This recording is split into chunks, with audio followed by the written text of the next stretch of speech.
Destination mark.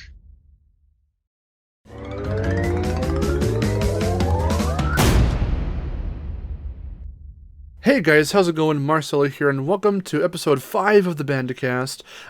Today, I always say this for every podcast, but they are all awesome. So I've got another awesome guest today. If she is not shiny hunting and Pokemon, she's streaming other games like Spyro or Crash, other stuff as well. She does unboxings, discussion videos, and so much more on her channel. I personally met her through Josh Gaming and Mike or Mechanizer. He's got a bunch of different names. A few years back. She's awesome. For episode 5, I have RaPWNzel. How's it going? Well, it's going so well. Thank you so much for that wonderful intro, and thank you so much for inviting me to the Bandicast. Yay! It's gonna be a good time. Yay, indeed. I actually have no idea what you're gonna ask me, so this will be fun. They're super good questions that are just really chill. Don't overthink it too much. Oh, but that's what I do best. Well, let's get to the first introductory one then, so that I can Okay. ease you into how this is all going to flow. So Alright. the first question is, what is your history with Crash? When did you first get into the series, and what was the first Crash game you ever played? Oh my goodness. Well, I grew up with Crash. Crash is one of my childhood heroes alongside Spyro and Batman. Yeah, those are awesome. A good trio of do-gooders. Absolutely. I think they're strong, upstanding citizens, personally. Crash was my introduction to video games overall. I got a PlayStation when I was 9, had no idea what it was. I was like, what is this and what do I do with it? And I remember I got the greatest hits version of Crash 1. And Nice. I mean, once it was plugged in and I knew what to do with it, it was love at first sight. I was hooked. I love games. So, and I love Crash. It's like my first video game love. That's awesome because I mean it very much is mine as well. I go back so far to put into perspective. I had to have been like maybe 2 or 3. I always Wow. say 2, but like I was little. I don't remember when I think my mom got her PlayStation 1, which I'm actually looking at right now. We still have it, and it's still Aw. like kind of works, but it's so old. So like but I think she got it the year it came out, which was 95, which is the year I was born. So when I was coming into like, okay, little baby toddler, I can think now, I guess. What's this? A controller? Okay. I just remember playing Crash and playing Spyro. So What a yeah, lovely way to grow up. as far as back as I can go, I had the controller in my hands. So Well, that's great. That's I started a little bit later, but it's from that point on pretty much been the same thing for me. yeah, everyone starts when they're like, I think 5 or older. So I remember definitely before 5 years old, because that was when my brother was born. We're 5 years apart. I was definitely already into video games and all that. So So did you guys have that like rival brother dynamic, like where you were like the top dog in video games and it was always this rivalry and him trying to beat you, or how did that work? well, sort of. I did start off. I introduced him to like a lot of what he likes today. And yeah, there was this kind of back and forth of like, just because I've been playing a lot more than him, I was inherently a bit better. And then it started to flip where certain games that I wasn't playing anymore that I introduced him to, he was still playing and getting better at. And now he can kick my ass at a bunch of like Smash Brothers and Oh, nice. all that stuff. And it's like, God damn, wow, I need to practice because he's pretty good. And you can actually see that firsthand Yeah. in on the Let's Play channel, Vid Games FTW. We've done Smash on the channel, and he's a monster.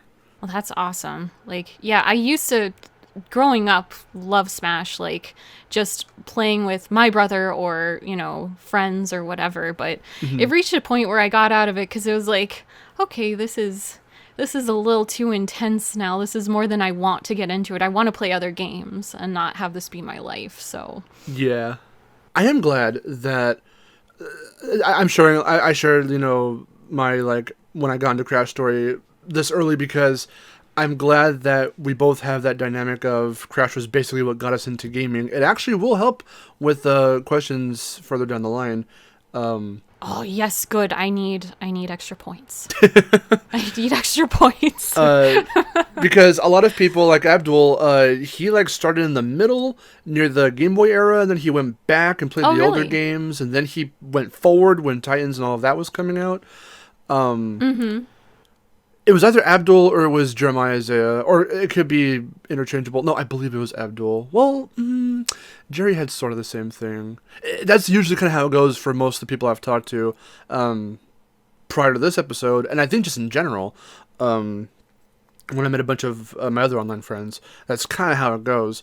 So I think I've yet to meet someone who from the get-go, as far back, really as they can remember being a small child growing up with, I hit that perfect age, and I was born at that perfect time, because the Right. PlayStation came out in 95, I was born in 95, and then Crash 2 was already out by the time I turned to, or it was about to come out, it was around there. I mean, my birthday's in August, so, I had the first game first, so I didn't play the second game first. I had the first game first, went through that, and Nice then in order.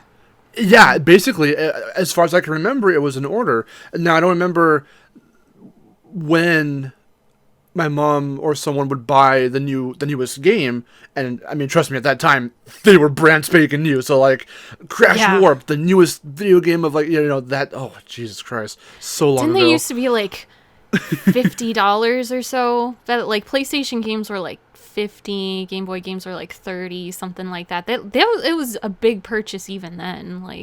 Yeah, yeah. I mean, today. I don't remember. Do you remember if it was 50 or 60?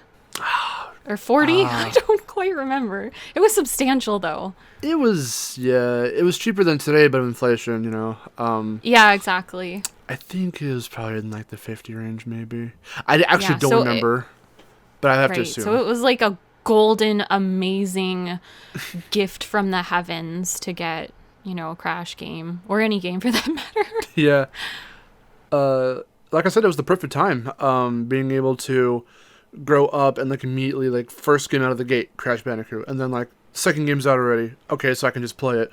Then the third game came out. At that point, I was already aware. And then by the time I was enough in my own mindset to be oh, hey, a new Crash game, that was Wrath of Cortex, because I did have CTR. Oh, no.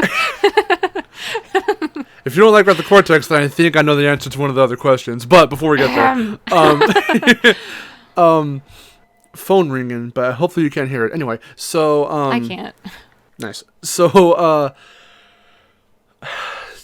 I also again don't exactly remember when we got the original CTR or Crash Bash. I just kind of had them. But the first game I do remember actually receiving, and it was a good memory, it was an awesome Christmas that year, was in fact Wrath of Cortex. So even though the game was kind of so-and-so to me now, I still have pretty okay memories with it. I do still like it to an extent. Well, that's great. Actually, that's another thing we have in common because I got Wrath of Cortex for Christmas as well. Nice. Now, were you expecting it? Were you did you look at it and go, this looks different? I did. I was completely unaware until I started the game up. To me, I thought okay, everything will be the same but better from the last Crash that I played, and then things happened, and we'll get to that later, I guess. Oh, man. I might have missed it. Which was the first one that you played? Oh, it was Crash 1. Oh, sweet. Oh, my God. Wow. All right. Yeah. I played them all in order, too. Spyro love as well. Just, yeah. Nice. Okay. So you're definitely used to okay, so this isn't a question off my list, but this is a candid question. Okay.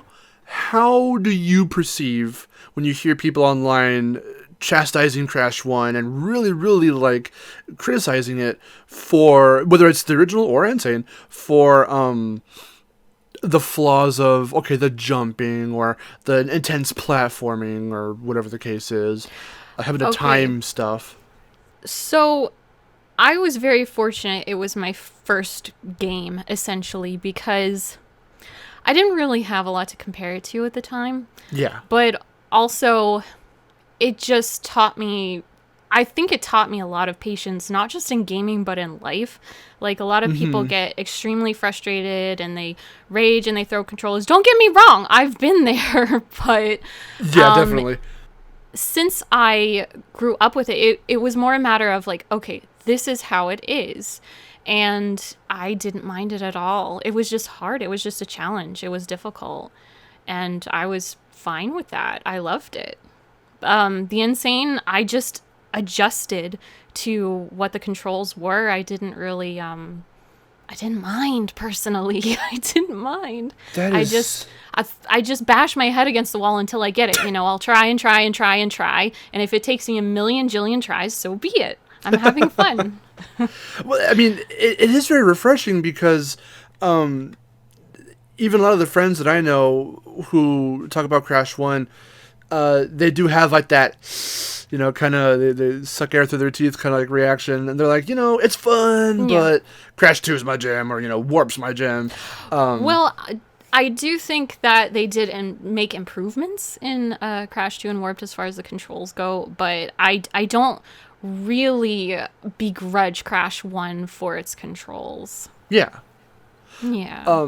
And for me personally, it even goes beyond the controls. I don't know if you feel the same way. For the original game, I'm just used to how you have to save the game. I'm used to how you have to earn the gems. I didn't have a memory card for, like, ever, so I was using the passwords. Yeah. Yeah, that was tough stuff. Did you do this? Did you were you exposed enough to the internet to be able to go on like a game, I don't even know, like like Games Radar or like some cheat planet I think it was called back in the day, and find like write down on a piece of paper and just keep it, all the cheat codes. Yes, those were I the did. days. Granted, I mean, I would just play around with that. I wanted to play through the game by myself, but it was fun to like go all the way to like Cortex Castle or whatever and just, you know, have like play backwards or something for a little bit. But most of the time I was playing legit. But yeah, also guides, like those magazines. Like I'd go into Walmart and I'd see a magazine with Crash's face on it, and I'd pick it up and I'd be like, oh, best cheat codes. I'm like, oh my gosh. And that's how like I found out a lot of secrets in Crash 2. Nice. That's awesome. It also reminds me of how you would find like just like straight up cheat code books, and they would have like 2,500 cheats across like 8 consoles. Yeah, it's like, here's your GameCube fix, PS2, PS1, Xbox, GBA, GBC, and it's like, oh my god, I don't even know what half these games are. What, like 90% of these games are. Yes, I don't know what half of them are, but I need this. And so, yeah, I still have those actually. I still have my like old cheat books, and they're all ratty and stuff, but nostalgia, you know, sentimental value. Yeah. No, I'm actually looking at my bookshelf right now. I can see one of mine as well. I've had it for so long. Yeah, that was good stuff. Because, you know, internet back in the day was, it was a thing. It wasn't a great thing either. Internet back in the day was raw. Not that, I mean, it still is now, but it was, oof. There was Yeah, it was frustrating to even get online, I'd say, so. Kids today, right, won't know the pain of dial-up. I know, back in my day. I love that we're at that age now. Old man, I'm just, these whippersnappers. Exactly. I don't know. I have mixed feelings about it. It's on one end, it's like, yay, I have the seniority now, and at the other end, it's like, oh man, I'm old. It's like, damn, Spyro's 22? Fuck. Oh goodness. Yeah. Well, I put it into perspective when, like, it really hit me, and very recently, I think it was actually a few days ago, where I thought about it, and I'm like, okay, so Crash just turned 24, and then I thought about it, and I'm like, in 6 more years, the franchise is going to hit 30. I don't like that. No, stop. Time, Yeah. please stop time. Well, I mean, it is what it is. I've tried to accept it. I try not to look at those like tweets that are like, "Oh, did you know that this came out at this time and you're old?" And I'm like, I don't want to see this. No, I'm not interested. Not interested. I don't want to come to terms. Ugh. Yeah. But I mean, I'm glad the franchise is still going. It was not for a while. Yeah. I'm very grateful that I can have a new Crash game to look forward to. Yes. Forward to. Forward to, but let me tell you, it's about time.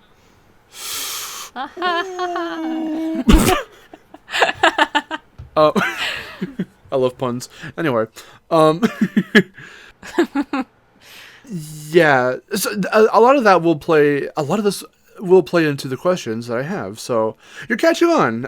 Even though you don't know the questions yet, you will later, and it won't be This is that bad. This is my first podcast thingy ever, so you know. Ever? Wow, I feel really? good about this. Yeah. Maybe I've done something like one other thing like it, but yeah, this is the first legit podcast thing. Yeah, I'm glad I could be your premiere appearance. Podcast thing. Well, Yeah. yes, thank you. Again, thank you for the opportunity. Yeah.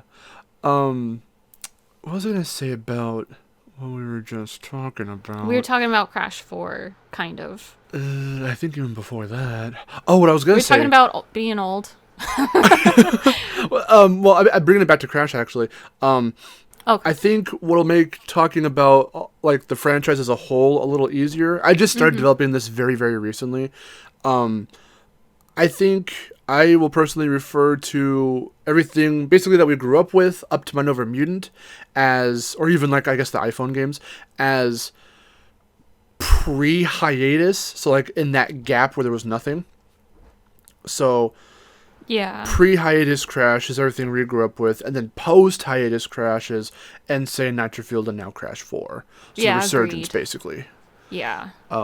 So when I want to group together, like, the era of what we had as kids, and then, the era of his return, which is now, like, now I've got, like, some terms for it, sort of. So that's how I'll be referring to those eras, I suppose. Okay. I'll try to remember that. But for the next question, which Crash game out of all of them is your favorite, and what are your favorite aspects about that game? Okay, so all including post hiatus or Oh yeah, it could be whatever. I don't know why I asked that because it's the original Crash 2, but what are my favorite? Still valid. Well, I suppose. My favorite aspects of the of Crash 2, I loved the first one obviously, and it just like took what the first one did and made everything better. It just like the levels were so they were so colorful and just they excited my imagination, you know. And there was like such high stakes as a small child, like playing through these things. Everything was a struggle. Even after I played Crash 1, everything was still a struggle. And just, I mean, it had everything. It had laughs, it had excitement, it had fear. I was legitimately afraid of the B levels. Oh my gosh. Oh, yeah. The B levels were terrifying. They're still a little scary.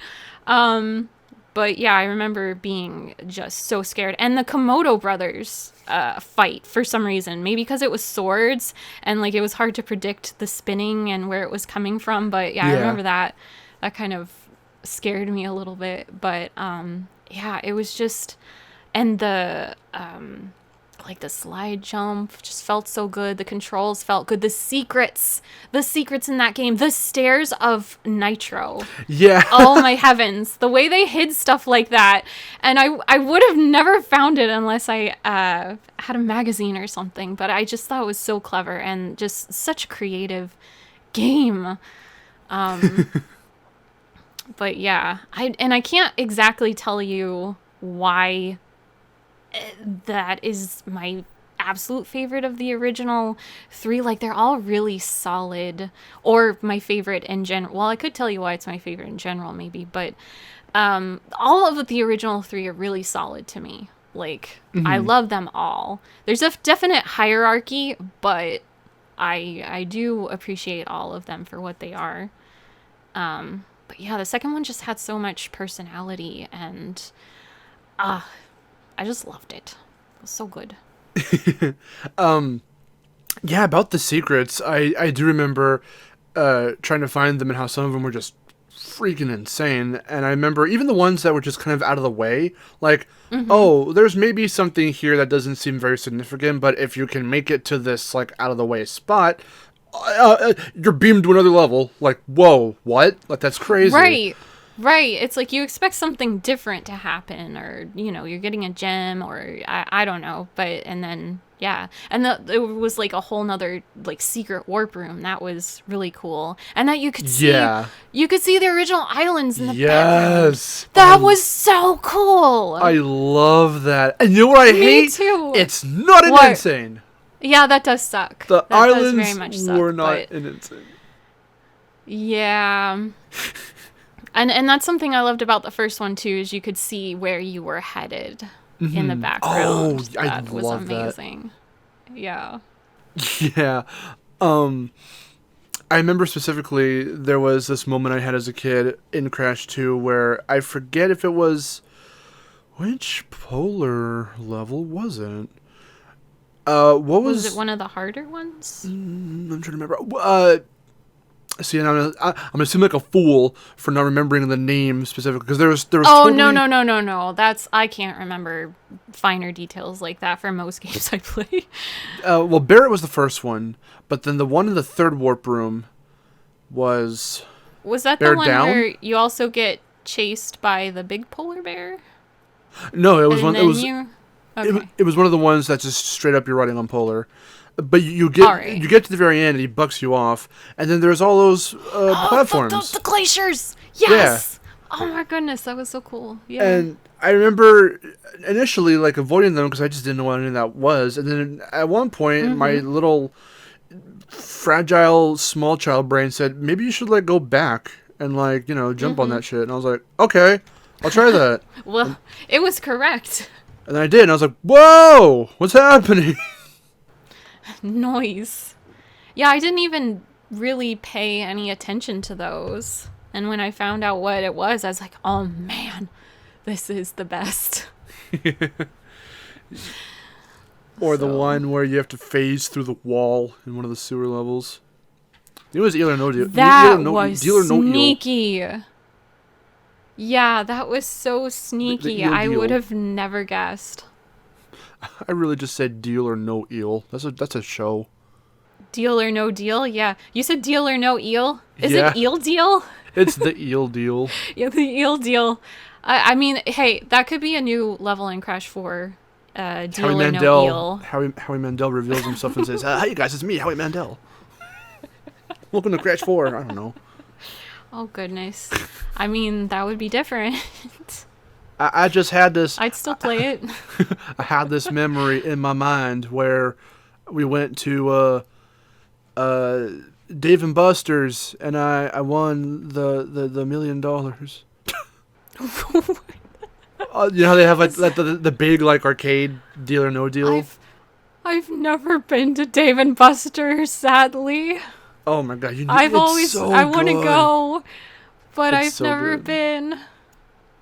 So I'll have to take your word for it. There's a big Deal or No Deal thing. Yeah, they had an arcade game of it, and you have to. It's exactly like in the show. You have to pick the cases. You pick your one case, then you got to go around doing the other cases. The banker will call you or whatever. And somehow, miraculously, I think I lost the first one, or I got a small amount or whatever. I think, and then I did it again, and somehow I just picked all the right things. I got rid of the lower amounts first. And lo and behold, every time they asked me to switch a case or to take a deal, I just kept hitting no, and then my case was the $1 million. Wow, nice. So what did that amount to? Like, did you get a prize or? It's like 300 or 400 tickets or something. Well, that's not too shabby. Or something like that. I bring all this up because that's why I got the eel deal mixed up and said deal or no eel. Gotcha. Well, it's an easy mistake to make. There's a lot of name puns. That's another cool thing about Crash 2. This is like the name puns. Yes. Of the levels. So great. Like Hang 8 and Snow Go and... My favorite is Piston It Away. Piston It Away is good. Attack, Rocket. Oh, goodness. There's just so much goodness. Well, I hate to spoil that goodness, but on the opposite side of the spectrum, my next question is, which Crash game is your least favorite, and what are your least favorite aspects about that game? That's actually tougher. Oh, is it really? Yeah, that's a lot tougher. So you were alluding to Wrath of Cortex, so I thought that was going to definitely be your answer for that. Okay. No, because this is why. Stuff after Naughty Dog, not too keen on in general. Ooh, controversial. Like, I know I'm just gonna get so many ads and stuff. It's totally fine.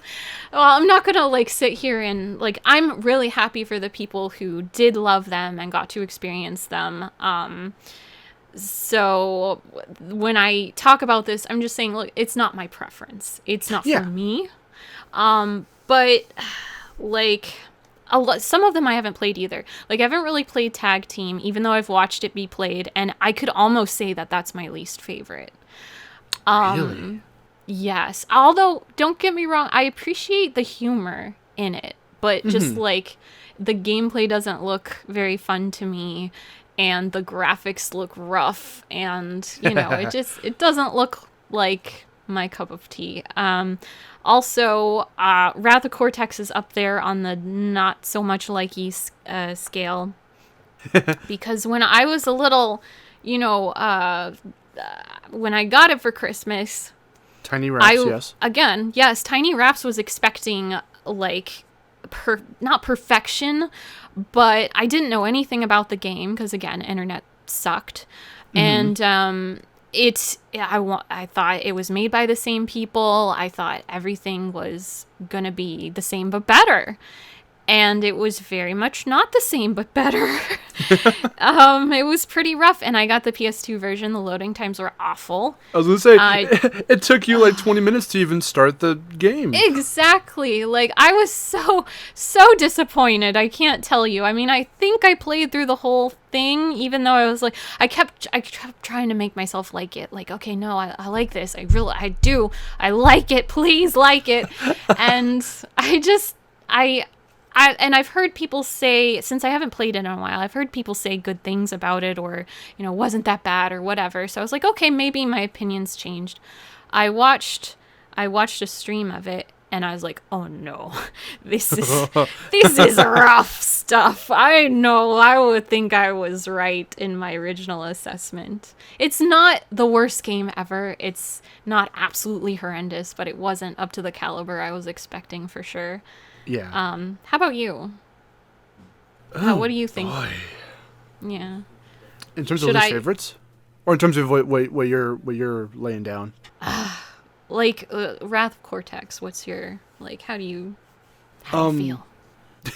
well, like I said before, with it being my first, it was my first PS2 game since it was the one I got for Christmas, I think 2001, and a lot of personal nostalgic memories are tied to that game for me. Again, being the first PS2 game, finding out what the PS2 even was, I was like, whoa, there's a different PlayStation console.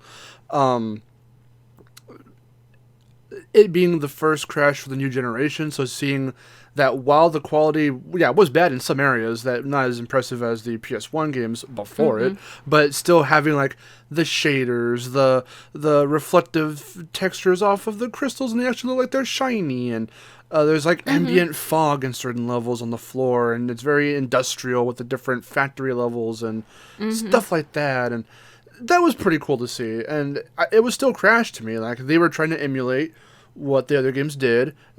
Probably too much, but they had to stick to what they had to stick to, and so that. Yeah. We can say something. Sorry. Oh, no, please go finish. I'm sorry. Don't want to interrupt you. No, it's fine. No, all I was going to say was, considering that it was supposed to be a different game, because Mark Cerny, one of the guys who had helped do stuff with the original Spyro and original Crash, was going to head that project. He wanted to head that project originally because he had a bolder idea and concept for what it would take Crash after Naughty Dog dropped it, and after Eurocom did Bash.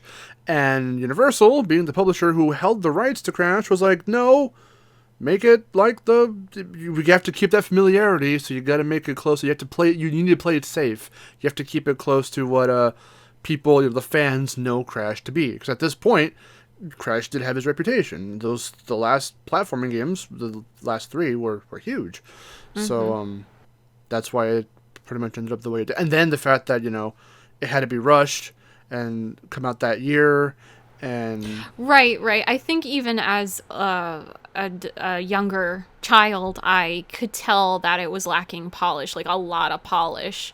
yeah. Like the effects and stuff, they didn't wow me so much, and I was like, oh no, it just doesn't look polished, and Yeah. I couldn't articulate that at the time. It was just like, this game's poopy, but I now I can look back and be like, yeah, and my expectations, and I didn't know it was rushed at the time.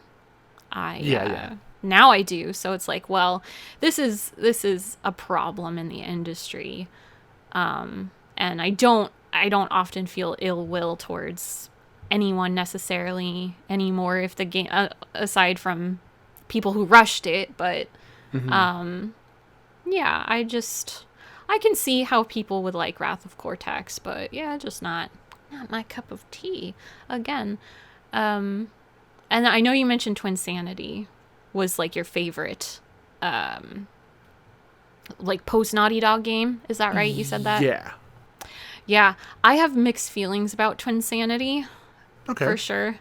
I could have had that title for me as well, being my favorite post Naughty Dog game. I'm straying so far off the question here. I'm sorry. Oh, we were no, talking no, about least favorites. Well, it's fine. I mean, we're riffing. So when I played through it, like, you can kind of tell that game was rushed as you're playing through it as well. Oh, yeah. And like, I couldn't, again, it had been so long I couldn't remember the finer details or even what it felt like. Again, I refreshed myself watching somebody stream, and I was like, oh yeah, because it has great humor. That game, like, it's so funny. It's definitely the one. I talked about this in the last Bandicast with Jeremiah Isaiah. Twinsanity is definitely that catalyst that just completely tone shifted the series from, okay, Looney Tunes inspired, sure, still has slapstick in the older games, to straight up, this was written to be a comedy. There's very much more dialogue-based jokes as the humor. They're doing wacky things, wacky animations, very expressive, very much lol for the lulz humor around the late 2000s. That Twinsanity definitely opened the floodgates for that kind of tone to come into the series. And that I really appreciated about it. But like, watching the gameplay, that's where the mixed feelings come in. It's like, I remember it not feeling fun to play for me. Okay. And I also felt like since it was such a dramatic tone shift, I felt like it wasn't exactly Crash. And that's how I feel about a lot of the post Naughty Dog games. I feel like they could have made up their own character and inserted that character into those games, and the games, I mean, they would have been the same. Like the games didn't need Crash, kind of thing. I've heard if that that before. makes sense. Yeah. They didn't exactly feel like Crash to me. Where I typically tend personally to my rebuttal for that I've used over the years is how I like the experimentation with Twinsanity going semi-open world, or at least the environments are more open, so you're not limited always to the hallway kind of platforming. So with it being more open, a few more gameplay styles thrown in there. You get to play as Cortex, you got Nina, you got the team moves for Crash and Cortex. The music, definitely, I freaking love Spyro Mouth so much. Yeah, I like the music too. The music was another strong point in that game for me. That was my introduction to acapella, and I still love it to this day. So like all it of that gets stuff. a little repetitive in some areas, but yeah, no, I definitely get you there. But in a more general sense, like after Twinsanity, like especially people always feel the way you do, but way more strongly once you just say Titans or Mind Over Mutant. They'll be like, ooh, like that's where the kind of hair up their ass will kind of like really, right, right, and they get really like, oh my god. But yeah. Sorry, were you gonna?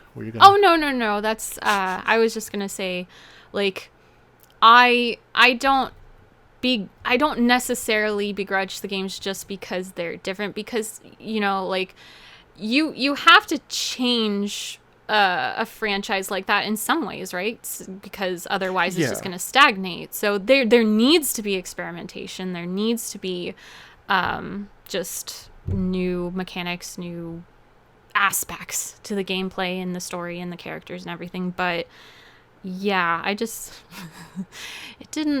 those particular ones didn't quite do it for me personally.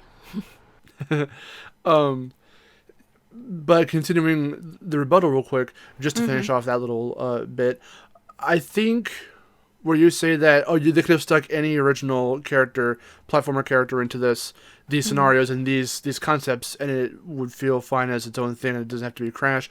Where the experimentation comes in, what I appreciate about Titans, Mind Over Mutant, and all those games is that they did not shy away from the classic Crash formula. When you look at it from a more in-depth perspective as you play, and you kind of turn your mind off to like what you're doing, and you don't think about what you're doing, but you're seeing what you're doing.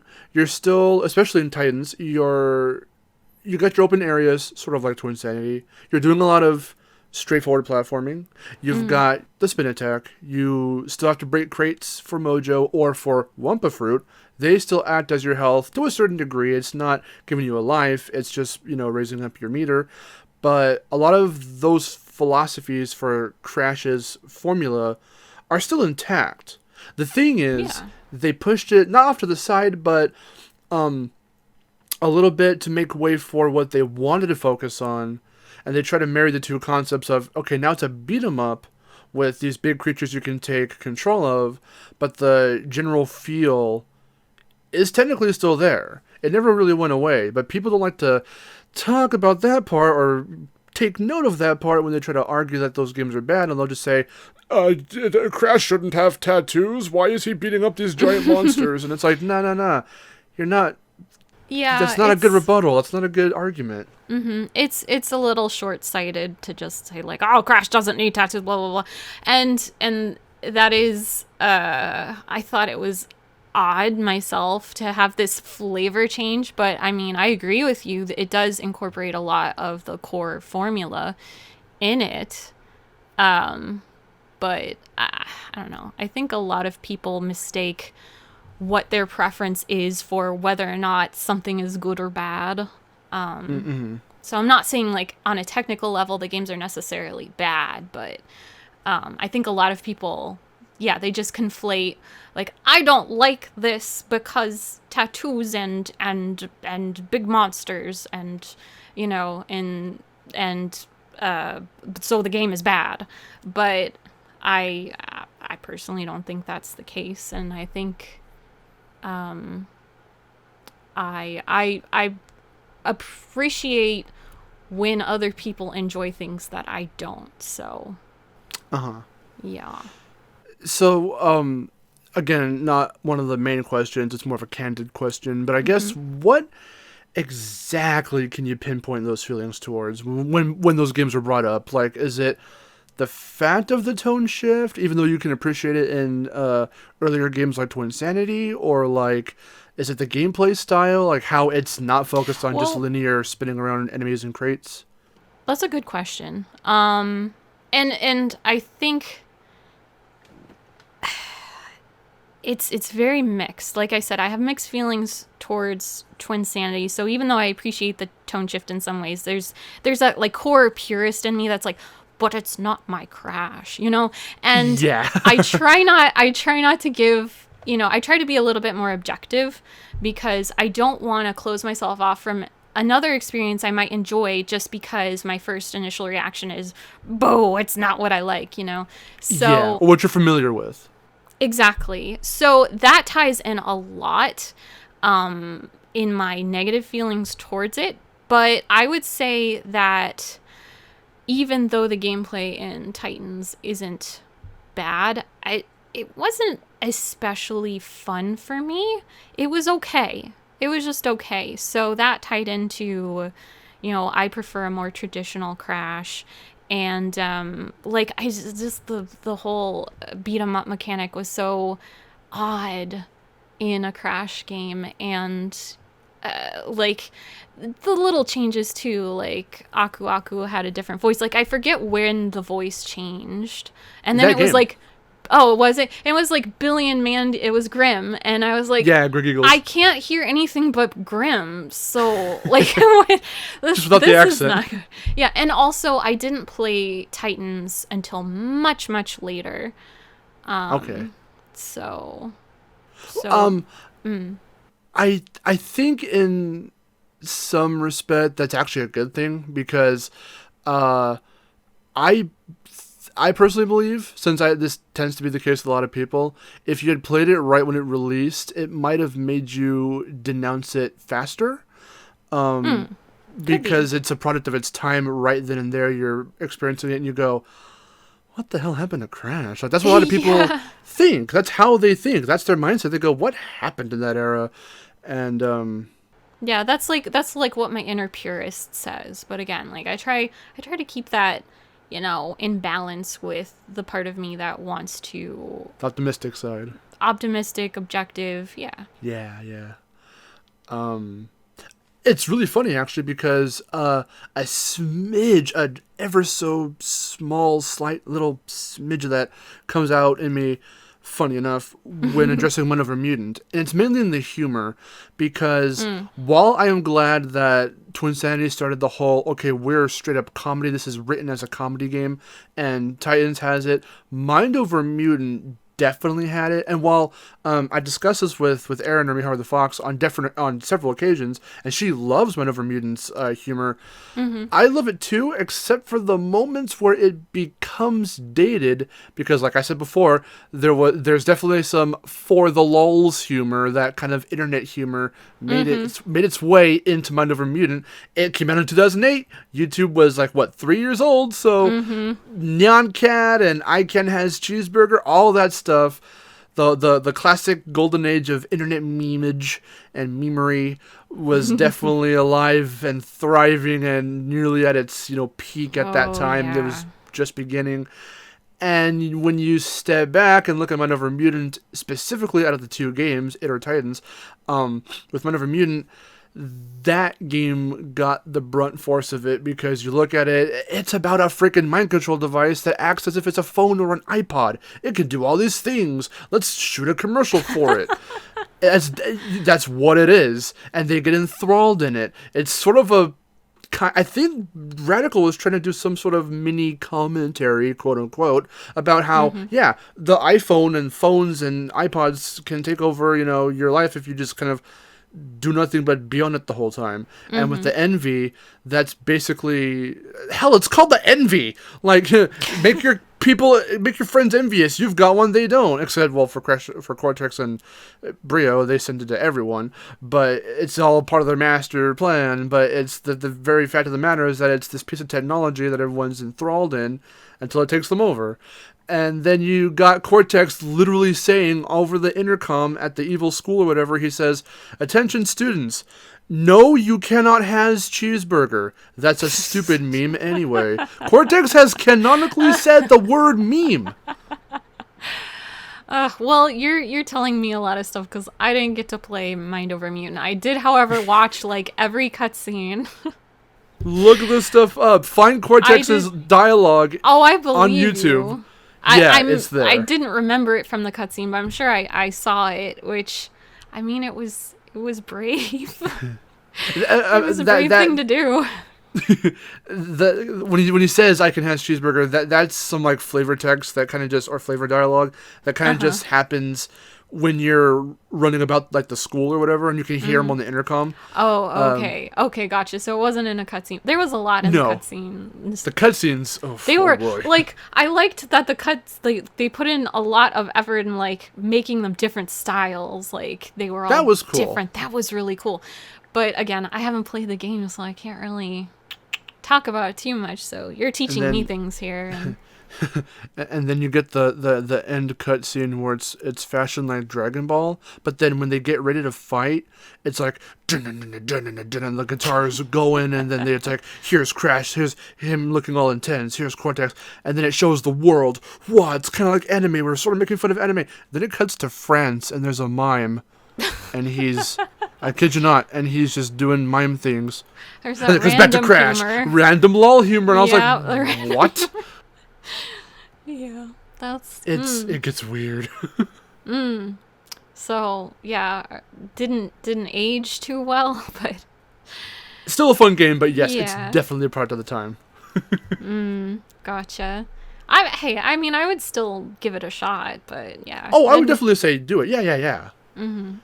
I still love it to a degree. With it being one of the first truer open world Crash games, where like, okay, there's like a small, like maybe 3-second loading screen between regions or areas, but besides that, you're running around doing whatever, and you have to go from like one land to another, one region to another, and it feels very open. So that's interesting. More so than Twinsanity, yeah. You have like little missions you have to do in terms of like, oh, the first one, help Coco repair the Doominator eye so she can find out what Cortex is planning. Because, he has a blog. That's a thing. Does he? Anyway, yeah. So does everybody. It's so weird. Oh my god. But, yeah. Well, that does sound like a unique experience for sure. I'll have to put it on my list. Uka also. So Cortex canonically does say the word meme. Uka canonically says the word nipples. Oh my heavens. I think I vaguely remember that. Oh, let's say, I'm not going to give you the context, just take that for what you will. Yeah, I mean, the words sick and wrong come to mind, but it's also funny, so I'm torn. Like, I don't know. This also happens when the art style for the cutscene is done to parody South Park. Oh, okay. Well, so yeah, that gives me a little insight there. Wonder Woman Mutant's fucking weird. It sounds interesting. I still love it to a degree, though. It's great. Yeah, it seems like kind of a cult following type deal. Yeah, like a niche following, yeah. Yeah. Okay, so this one will be a very interesting question. This is why I'm glad that you were super into Crash when you first got into gaming, because from the sound of it, even though bits were kind of, lost when you started to realize, okay, the Crash's tone is shifting and all that, but when the 8-year void happened, where we just had nothing, the hiatus, what were you doing to fill that gap? Were you getting into some other franchises? Were you playing other things? Were you wondering what happened to Crash? Were you revisiting past Crash games during like 2010 to 2016? What was your gaming life in that time gap? Well, there was a lot of Pokemon, like nice. a ton of Pokemon. I did wonder about Crash. Having always loved him, I was always hoping a new game would come out. I even, But I guess I turned my nose up a little bit even before that gap, like during Twinsanity, or I did have Twinsanity, but during like Titans and Mind Over Mutant, I skipped all those because I just was like, I was kind of like one of those people like, I don't know, this is all different stuff. So, I said that to say it was very eclectic. I was considering getting into the Legend of Spyro series. That's another one that I also kind of skipped because, again, like, it's a little different. It's not like Spyro.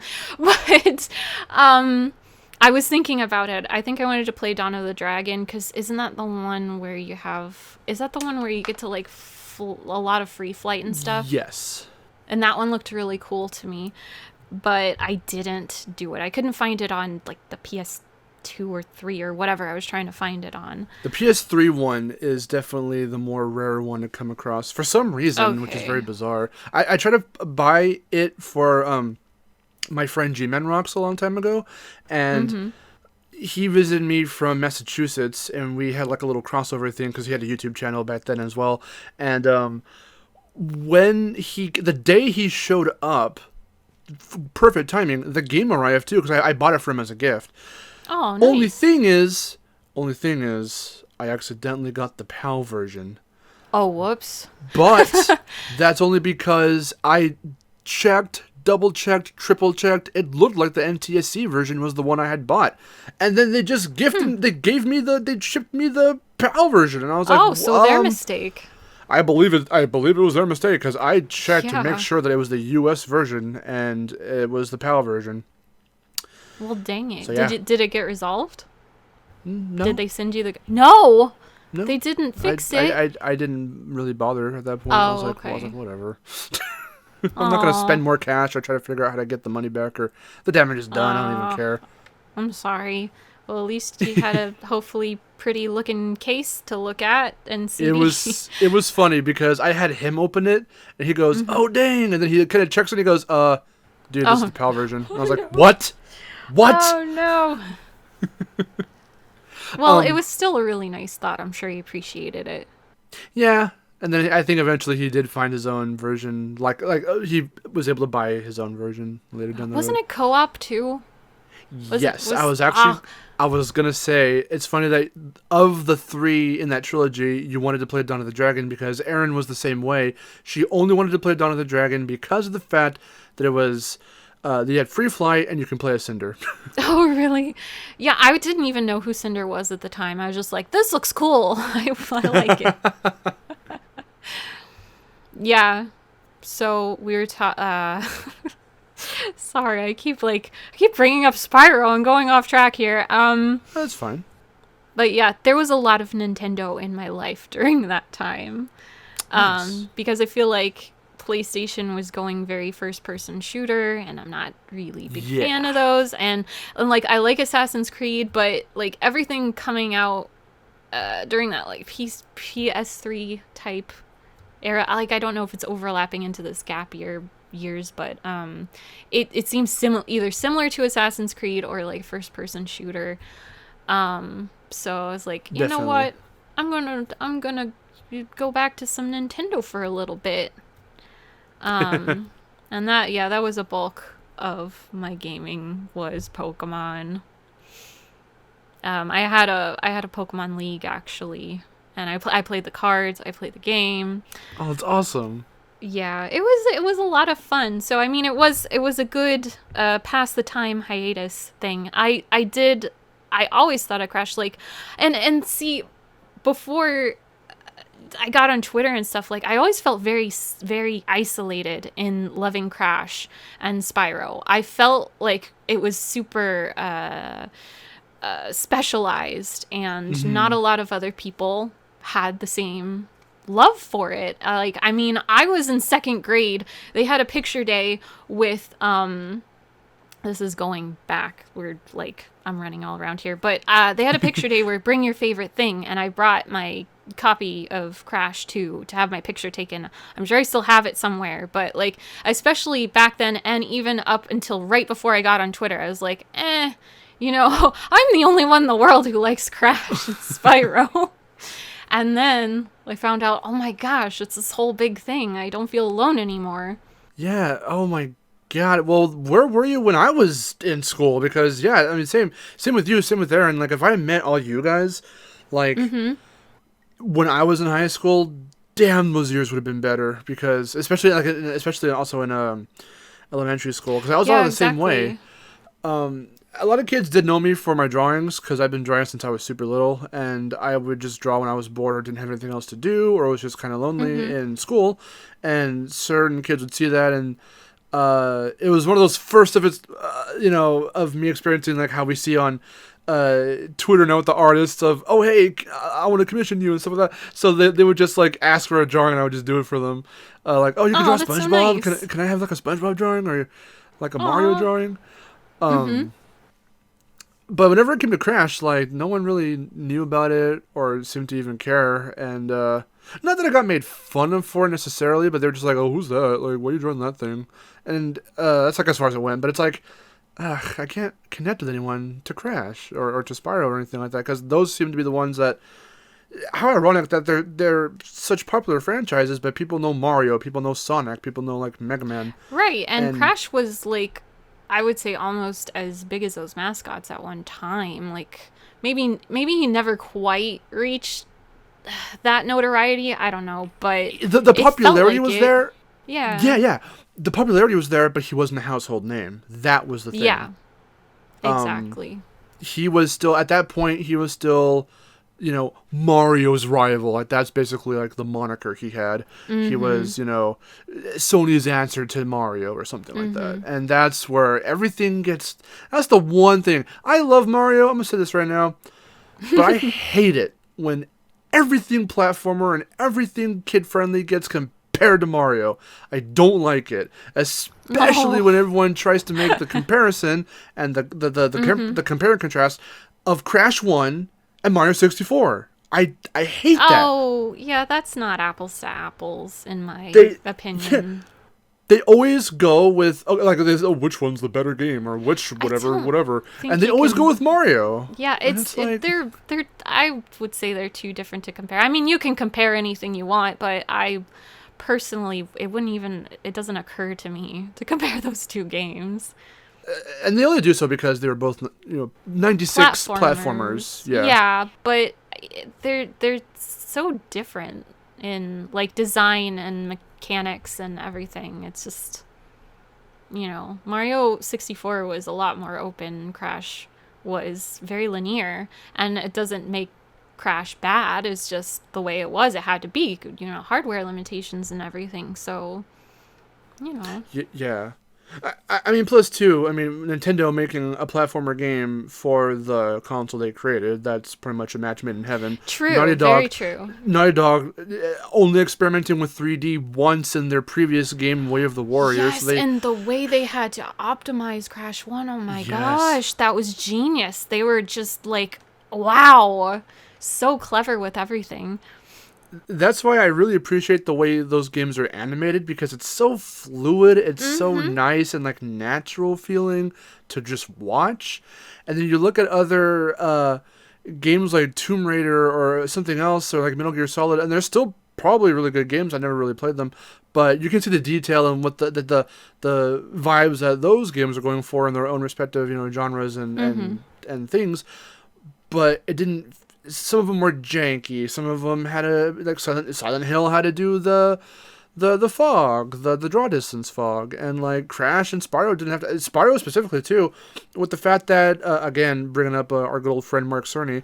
If you ever watched that one that one behind the scenes video, I don't know if you've ever seen it, where it's like one of those PlayStation Underground things where it's like, here's our behind the scenes on Spyro the Dragon. How did Insomniac do it? And then they would have little tiny interviews, little blurbs with some of the people. And Mark Cerny was like one of the first ones to talk in that interview. And he was like saying, oh, we wanted to go for a 3D panoramic thing, blah, blah, blah, technical stuff. And then at one point he goes, I wanted to challenge the developers to make an engine where they can, do all this fancy shit. I don't know. I don't remember what he says. But then one of the one of the guys from Insomniac, his name was Alex Hastings. He created the engine that Spyro would run in, where he bounced around the draw distance problem by creating what we see in Spyro today, what Spyro's most known for, like OG Spyro, where the textures of all the buildings and stuff in the background, it's less detailed and more polygonal, and then the closer you get to it, the models get switched out without you knowing, and everything becomes more detailed. He created that alone, and that kind of stuff was genius. Now, I don't know how Nintendo went around...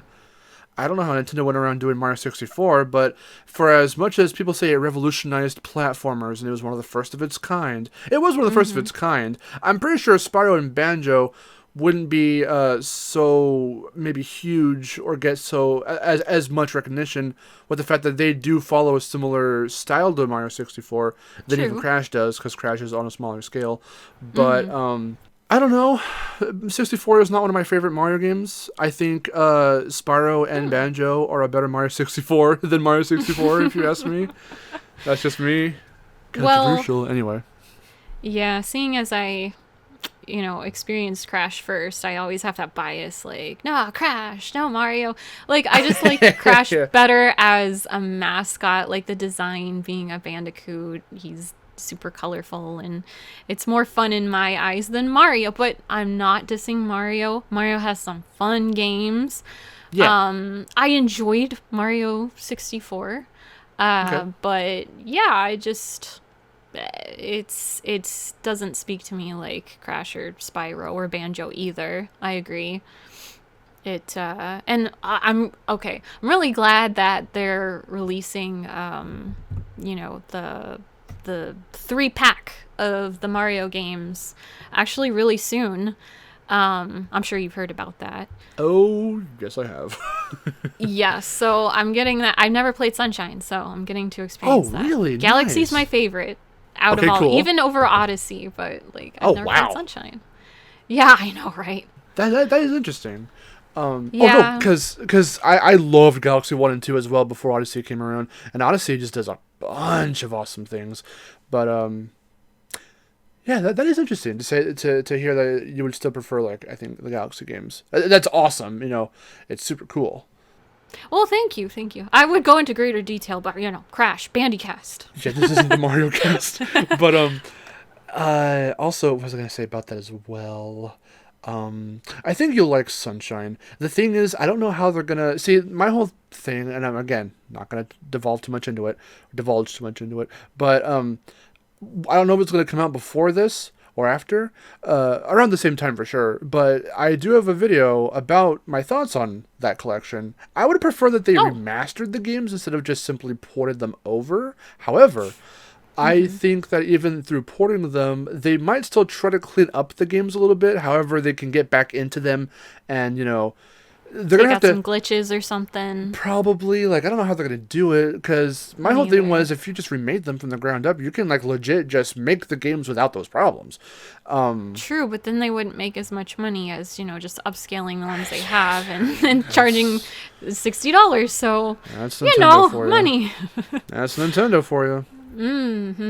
Well, I suppose any company, really. It's about maximizing profits and doing minimal work, so I mean, mission accomplished. With Insane being 40, Spyro being 40, those are trilogy packs. Tony Hawk Pro Skater 1+2 being just one game, also 40. The value. And even though Spyro, the Reignited trilogy has its problems, I won't say that it doesn't. I mean, it's an insane value, and I super enjoyed them, even though, Spyro 3 is super buggy, and it's a bit buggy, but I still great value in my opinion. Yeah. I think you'll like Sunshine. That's funny because Sunshine was my first Mario game. So Oh, nice. You had a GameCube then. I never had a GameCube. That's why I never got to play Sunshine. I only got to play on my cousin's GameCube sometimes. And so I would get really excited about these games and not be able to play them. Okay. At least answer me this. Did you at all get to experience Super Mario Strikers? No, is that the soccer one? No, I never Yes, did. yes. Oh my god. Is it worth it? Oh, I love it's Mario totally Golf. worth it. Mario Golf Golf, is really especially the GBA one. Just like an RPG. Are they all like RPGs? I've only played the GBA one. good. Okay, so the sports games. Again, guys, sorry, we'll get back to Crash in a minute. The sports games. Sorry, guys. Well, it's funny because when I was on Spyrocast, Aaron even titled it 20 years of Banjo, because we divulged into a whole Banjo conversation when it was supposed to be Spyro. But no, this is great. The sports games do play like sports games, except of course it's Mario, so they've got, power-ups and there's these twists and they're all wacky and stuff. Strikers, I want to give special credit to because I freaking love both Super Mario Strikers on GameCube and its sequel Mario Strikers Charged on the Wii. And I still, like many others, thankfully, want them to make a third game on Switch so bad because those two games, they're revered, maybe arguably slightly above any other sports game, whether it's, tennis, golf and all that stuff, baseball, because of the attitude it has. I don't know if you've really seen much of those games, but they weren't developed directly by Nintendo. They were developed by Next Level Games, which did Luigi's Mansion 3 recently, and then they've also done the Punch-Out reboot on the Wii. And the tone they bring to Strikers, it's a bit darker and edgier. It's still wacky as hell, so don't worry about them like, oh, it's not Mario. No, it's still Mario. It's got the wacky power-ups, it's got the, ludicrous gameplay, but the tone of it, it's very badass. It's a little bit darker. They're wearing like armor and shit, and like, whoa, soccer is serious business. It's nuts. Actually, you know what I'll do? I'm gonna find like a random, like video with no commentary, like a gameplay video. I'll send you some gameplay so you can take a look at it. Thank you. I appreciate that, because not now mine, I'm but all excited to play it. Like, I hope they release a third one on the Switch too. I want to play. The tone, like they really, what I love, they really over accentuate in the best way everyone's personalities. Like Mario's a bit more competitive, Luigi is competitive, but he's still a good guy, and Yoshi's happy go lucky. Peach is like this like diva, like you can't touch me, and like Daisy's like come get some, and like Wario's all silly, and they really got the personalities down and they brought them out more, which Nintendo doesn't seem to do themselves as much in their own games that they develop personally, which kind of sucks. But it's like, if you've seen like the RPG games like Paper Mario or Mario and Luigi, never played a Paper Mario. Oh my god! Oh, Paper Mario, Super Paper Mario. I can't get a hold of them. Damn it! See, people are going to tell you. Okay, everyone, I swear, will say Thousand Year Door. I say Super Paper Mario on the Wii, because that game is super good. And is it easier to get a hold of than the Thousand Year Door? Yes, because well, then I guess that's the one I'll be trying. Thousand Year Door is very much still like the turn-based combat. It's an RPG. Super Paper Mario is somehow they managed to mesh the style of traditional Paper Mario stuff, like sort of, with 2D side scrolling, like natural Super Mario Brothers styled 2D side scrolling. So you're punching blocks, collecting coins, jumping on enemies, but then you also can buy mushroom shakes, like potions, and you can buy items, and you have to do like tasks for people. It's still very much an RPG, but the combat, or I guess the dealing with enemies is more direct, like it would be in any normal Mario game and stuff like that. So the story too. Oh dear Lord, the story's so good. There's a lot to love about Super Paper Mario. People don't like it because it's the black sheep, like before the other games got made that people started to hate on. But oh right, like I was gonna ask, where, like, is it after the Thousand Year Door, or did it come out before? Okay, it's after. It's the third game in the series, so it's Paper Mario on N64, then it's Thousand Year Door on GameCube, Super Paper Mario on Wii. Then they made Sticker Star on the 3DS, which people didn't really care much for. Then Color Splash on the Wii U. And I don't know if they made one more after that for any handhelds, but then this year there was Origami King. whichever I hear terrible things about, but I mean the water in the game looks good, so I mean at least there's that. I've heard mixed things, mainly because of the fact that where I think it just gets a little weird. Like, it looks cool, but like the visuals are much more 3D. Like, all other previous Paper Mario games were basically 2D. I think Color Splash started like the whole, okay, everything's like a little bit more 3D now. But even like in other Paper Mario, like the earliest ones, sometimes dynamic camera angles would show that the world's actually like kind of in 3D, quote unquote, but everything was still like on the 2D plane. And Super Paper Mario directly uses this for its core gameplay mechanic, which is flipping from 2D into 3D. So you can solve puzzles and find different characters to talk to and do different things by literally flipping yourself, and the whole camera angle shifts perspective so you can look at the whole world from 3D. Nice. It's such a fun game. That's Mario, anyway. It sounds fun. More stuff to add to the list. Yes, but Strikers. Oh, in terms of Mario Sports, you have to play Strikers. Okay, that's high on the list then.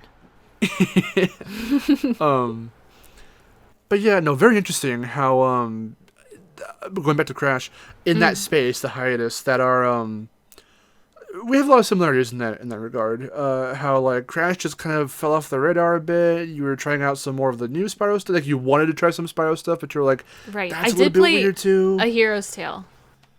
Yeah, Hero's Tale was pretty good. That's the one. I was average for me. Yeah, it's People a little hate weird on it, because, well, it's the Twinsanity of the Spyro, like the classic Spyro series. Yes, I love that one joke about the like brain cells. Like, oh, you lose brain cells when like that. When I do this, it'll save your progress. Also, you lose 1 million brain cells. Yeah, that was good. That was my all-time favorite joke in that game. It's unnecessarily destructive. Baff! Okay, it's cool. Yeah, that was great. They made a pot joke in that game because there's an NPC. I don't remember that. There's an NPC. I never got to this part. I just read it somewhere. There's this NPC that's like, dude, like more so than Hunter. He's like, dude, you gotta like, dude, and dude. And then Spyro breaks the fourth wall, looks back at the camera and goes, kids, just say no.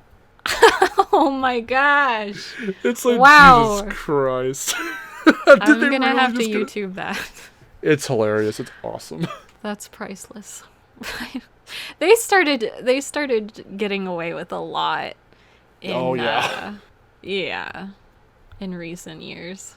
I think we're back to nobody gets away with anything anymore, though. Oh yeah. Like, there was like this free run for a while on jokes and humor, and now we're back to like and now Spyro can have guns.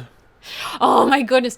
I was like, okay, I see why they censored it, but I always thought it would be a better censor to have their because they changed it to, paint guns, of course, but like Doritos or like tortilla chips, shoot those because they looked like that in the original game. That would have been pretty cool. Yeah, I mean, like a bag of chips on their back and pow pow pow. I believe they did do that in Spyro 3 for Reignited because in Dino Mines, the one that the Triceratops that armed the tanks, shoot, like sausage links, hot dogs. Yeah. Yes. I was gonna say wieners, but no, that's not a good word to use. But yeah, that was great. It was funny anyway. Like, I don't know how great it. Like, I guess I would have preferred for it not to be censored, but I see why they did, and it doesn't really matter that much to me, I guess. Just I like the shock value about it. And what's funny is that in the OG Spyro, showing it to someone who doesn't know about those games today, it still works. I have firsthand proof. On VidGames FTW, I did a playthrough with another friend of mine named Jeremiah, not Jeremiah Isaiah. My local friend here that I've been friends with for years.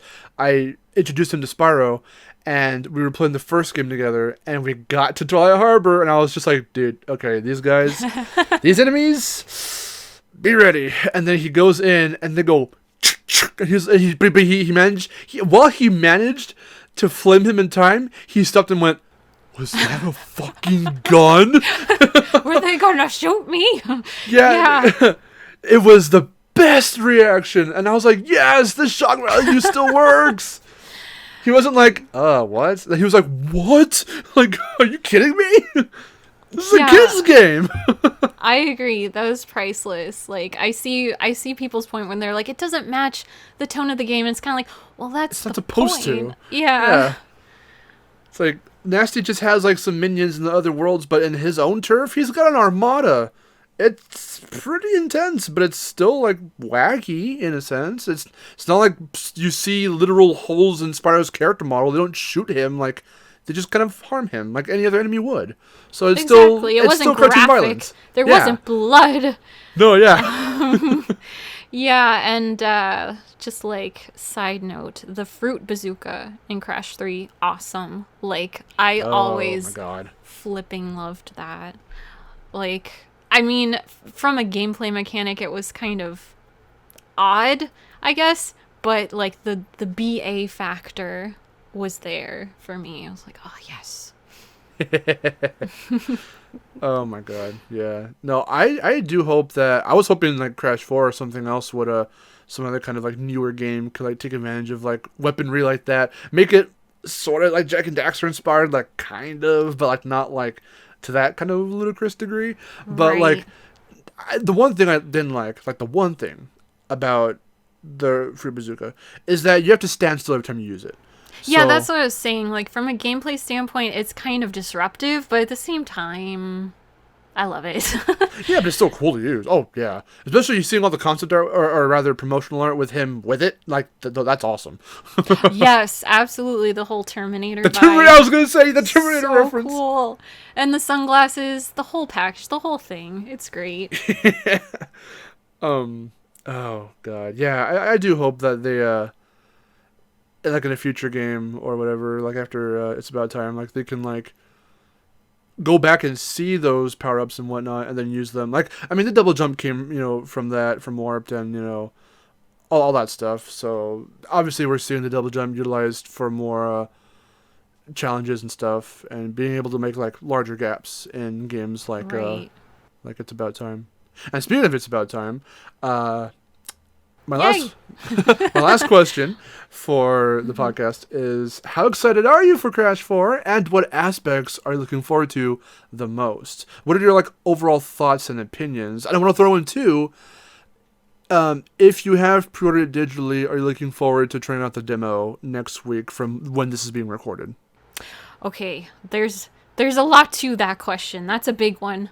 How excited am I? I'm pretty darn excited, although I have this, not ritual, but it's like this thing I do with myself where I try my hardest to, after a certain point, kind of shut out news about the game or like my hype. Like, I try to keep my hype levels in check because then I obsess about it and it's like all I can think about.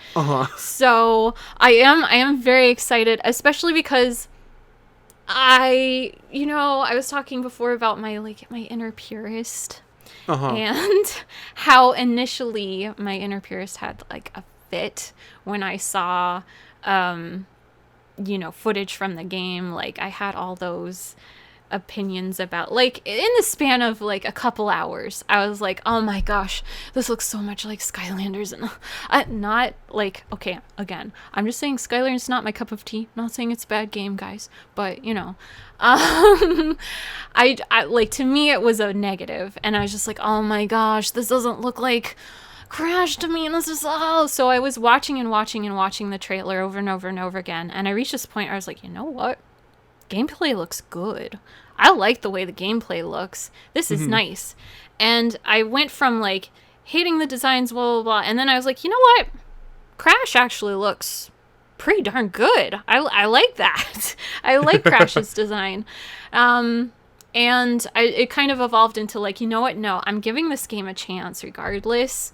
Naturally, everything in it isn't going to be what I want or what I like, but it has the potential to be a really good experience, and therefore I'm excited to see what it's like.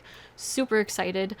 I forget the second part of your question because it's like a 3-parter. Well, I would kind of bled into that. You're like, what's your overall thoughts and opinions? there's so much to think about. It's interesting. I have this weird. I think I'm mixed about most things in life. I just have mixed feelings because I love what Toys for Bob did with Spyro. Love it, love it, love it. As I said before, well, okay. First thing they did with Spyro, hated it. Skylanders with the redesign and the no. I'm surprised you feel Reignited that way. Trilogy, huh? I was gonna say I'm sort of surprised actually because I would have figured well, a lot of people, and especially certain people I've talked to, even on the podcast like Teal Game Master, he really digs Skylanders, and that's totally fine. Because that's another thing that we have in common. When I first saw Skylanders, I downright hated it. And Yeah, mainly especially because the Spyro design, right? Like, what happened with that? Yes. That and being once I found out it was a Toys to Life thing, and that was a new kind of, well, not new necessarily, but a genre that they were really trying to pioneer for like the modern day and age. I was like, I can see this going in so many directions, and none of them are very good. I can see them capitalizing off this. I can see them trying to, and that's basically what they did. And I was like, so that's Spyro? That's what he's doing now? He's just going to be in this game that he's barely a part of because he's not the main focus, and he looks this way. And Right. And They then were pretty much using Spyro for his street cred. They were like, we're going to make this entirely different game. Here's Spyro on the cover. Enjoy. oh dear God, if you and I teamed up back in 2011, we would have torn open hell and wreaked havoc because our opinions would have. Ooh, God! You just threw me back to all those videos I made, and all the rants I've went on before. Oh, this is like OG, like Trying to back justify, in the day destination mark. Yeah, basically. I didn't make those videos until about 2015, 2016, but they were those opinions were formed when Skylanders was brand spanking new. Because it was either Nintendo Power or it was a different, it was a gaming magazine for sure. And I was going through it, and then Spyro showed up there. Well, first I saw Skylanders, Spyro's Adventure, and I said, "Whoa, oh, Spyro!" I'm like, "Oh, I haven't seen anything. I haven't seen anything since Legend.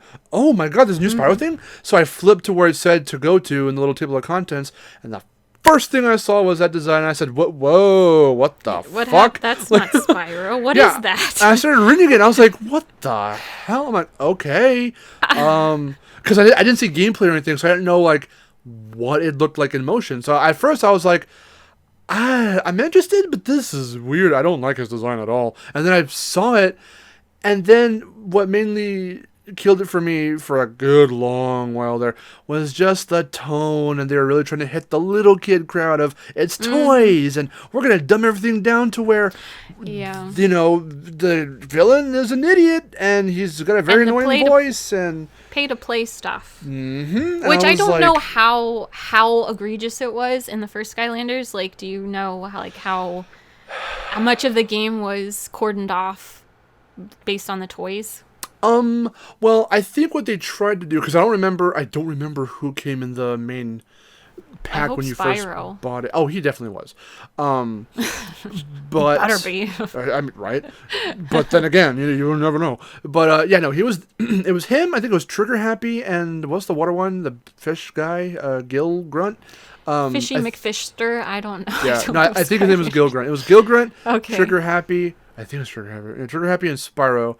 I don't know if there was a fourth one. I don't remember, but they try to get like a couple of different elemental characters, and then I think if you wanted to do anything else that may have, because there were gates where you couldn't access them unless you had a Skylander of a certain element, and then every so often Master Eon would just say, "Oh, if you want to," he would say like, such and such element Skylander is stronger in this area, which means if you want to deal more damage to enemies and whatnot. Oh, okay. Be this particular element of Skylander, and you can because if it's like a woodlands forest world, be an Earth Skylander, and you can get through it a little bit faster than like a fire. Well, that element. Doesn't sound too bad. It doesn't until you play the game, because the challenges are too easy. You can blast through everything with. I have a robot dragon character named Drobot. I played as him through like the whole damn game, and he's the highest leveled up character. I think he reached full. I think he's at the full like highest level you can go, because all you have to do is just spam his like he has like a machine gun like kind of breath attack from his mouth because he's a robot. So it's like a little mini gun thing, like turret thing, and you can just blast through. You can mow enemies down with that, and you know I found it so weird that they try to make it like, okay, pick from these characters. You gotta do some real life grinding with some money, get your parents' credit card, and then play them in the game. And then when you actually play the game, none of that is really required. If you want everything, if you're a completionist, then yeah, maybe you'll need a couple of them within different elements. But the first one was weird. I haven't played any of the other ones after that besides Imaginators because, Crash. So Right. my original thing, which is documented on YouTube on this channel, I said originally, okay, this is a thing. I have to deal with this. Crash is first going to be in Skylanders. Well, I'm fine with it, I suppose. I said to everyone online, I was like, I'm just going to play this game for Crash. I just want to see Thumpa Wumpa Islands. I just want to feel how Crash and Cortex control. And then I'm tossing in the game. I'm literally going to sell it after that. But then I didn't. Because optimistic little me was like, you know what? I'm going to give this game a chance. And so after I played Thumpa Wumpa Islands on my own time, I didn't really record it initially for anything. I played on my own time. Loved Thumpa Wumpa Islands. I'm like, oh shit, this is awesome. Then I was like, okay, with Crash and with Cortex and then just my other guys, because with every other iteration, all the past toys will still be compatible. So I was like, okay, I can keep all my guys from Spyro's Adventure. So if, Crash or Cortex die in the game, I've got other characters to switch through. And I went through the whole game, and I was like, this game does things the previous games should have done. So wait, like, if you die with that character, like, you can't use any more period in that save file, or? No. They have a cooldown time, so they'll be defeated for a minute, and then you have to take them off and put someone else on. Scary. Yeah, that would suck. That would suck.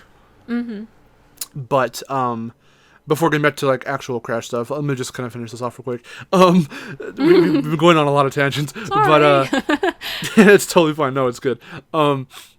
So I looked at Imaginators after I was done. I beat the game, and I was like, this should have a lot of philosophies in this game. A lot of things that they did should have been implemented, I think, as far back as the first freaking game. Like, Spyro does have a more prevalent role.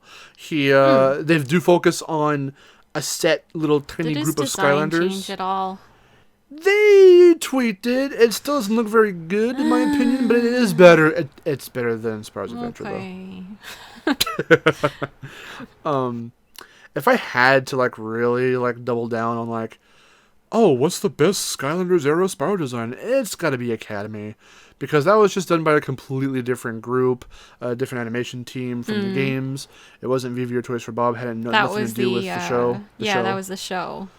I watched the whole show. I watched the whole show. I mean, okay, people. The show did seem like kind of funny and stuff. Didn't Crash have an Australian accent? Yes, he did. I mean, it sort of makes sense, but also, I don't know. No, they see that commercial. Oh yeah, the Crash 2 ad. Oh Jesus Christ. I just flew in from the new ruins level, and boy, are my arms tired. Exactly. Oh boy. No, he doesn't sound like that. He's got a more, kind of. I think people didn't like his characterization. If people complained about it, it was because he wasn't as wacky. He was wacky, quote unquote, but he wasn't like deranged and silly and dumb like we know him in the games. He actually. Somehow they criticized him for being a little bit smarter. This was one of the more smarter Crash depictions. That's funny because I feel like in the post Naughty Dog era, they dumbed him down like too much. Like he was silly in Naughty Dog and he was, kind of a little loopy, but in post Naughty Dog, they just went full on, okay, no intelligence whatsoever. And don't get me started on pancakes, okay? Don't even get me started on pancakes. Let's go home and eat pancakes. Oh, gosh. Oh, I'm gonna say this right now to everyone on the internet. That was not Crash's first word. He said, "Uh-oh." He said, "Whoa." He even said Nina in Titans. And didn't he you said, like "Look say at that." da da da in the first game? Yeah. When you got a gem. Like that was He my had little favorite. I love that fanfares. da da da. It's great. Yeah.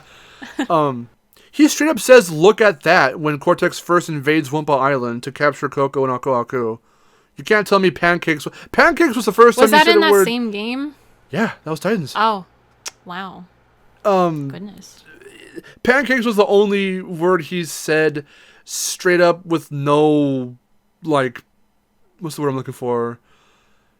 It was very. This was his like first clear word, like pancakes. He didn't like slur it or anything in his speech. Okay, he just gotcha. says, I guess I don't know. Maybe it was still a crummy choice in my opinion. Like, where did pancakes come from? It sounds like more of that like random humor stuff. I mean, maybe it didn't get that far in the game. Pancakes were a super important element. I don't know. Actually, let me see. Coco does mention pancakes one time before the ending. It's near the ending. It's right before the It fight sounds with. forced to me. It's just like, hey, we're eating some food because we love food. This is a random joke. Ha ha, laugh. Haha, Laugh. food's funny to eat. I don't know. Hashtag relatable. I don't Oh know. my god. I eat food too. Wow, what a coincidence. How about that?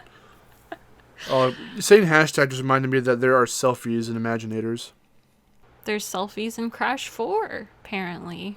There as are, well. but it's more of an idle animation. It's an actual thing you Yeah. can do. Oh wait, in you actually it's a Imaginators. mechanic in that you're saying. Well, it's the photo mode, but they call it selfie mode. And I was like, oh, Oh, Jesus okay. Christ. Well, Jesus Christ. yes, where were we? What One of was the yeah. Okay, so anyway, I did want to say, oh god, I did say like, oh, people of the internet, and then I didn't finish my thought. It had to do with Skylanders, but I don't remember. I don't care. So anyway, going back to Crash. moving on? This is what happens, especially when we bring up Skylanders. I just start ranting about it, and then we lose track of what we're doing. So Well, we were on like I was saying, okay, I didn't like what Toys for Bob did with Spyro the first time. I Okay, yes. love the Reignited trilogy, but they had a blueprint. They weren't allowed to do their entirely all of their flavor. They weren't allowed to put all of their flavor in it or their spin on it or whatever. yeah, I mean, they did. They added their style to certain aspects, but they couldn't deviate from that blueprint of, okay, this is the OG3 games. You know what I mean? yeah. Like, plus, I feel like we knew a lot about that game before it came out, kind of like with the Insane Trilogy, and we're able to we had time to provide more feedback, Definitely. and they listened to the feedback, and that was, like, awesome. It was amazing, and I got mad respect for Toys for Bob. And so, again, I was like, really loved that. Now with Crash 4, this is a new game. They're allowed they conceptualized it, and they've it has all of their flavor on it. It's such a bad like example word, but you know what I mean, like everything in it is Toys for Bob, you know, Yeah. conceptualized, inspired, animated, drawn, designed, what have you. It's all original. So I feel like in that they're going back to that like Skylanders-y style, because that's what they've been doing for who knows how long. A long time. I haven't kept up with it. But so that's not my preference, as I've stated. And it also seems like they've tried to incorporate aspects from not only the OG, which I've heard them talk about, and it sounds like they have a lot of respect for the OG fans and wanted to, you know, make them happy, but I feel like they've also incorporated a lot of the post Naughty Dog styles into it as well. And for me personally, I would prefer just strictly stick more OG. But again, I'm open to it now. I'm excited about it now. If the gameplay is good, I'm gonna have a good time. And like the rest of the stuff can probably grow on me that I didn't care for.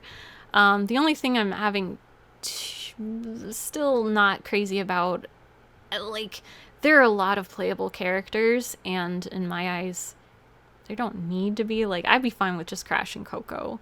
And That's mainly for story reasons, because seeing as they're going to be off to the side, and you have to, I don't know if you have to unlock their path, but I heard that are their levels like optional? It's like, yes, they are.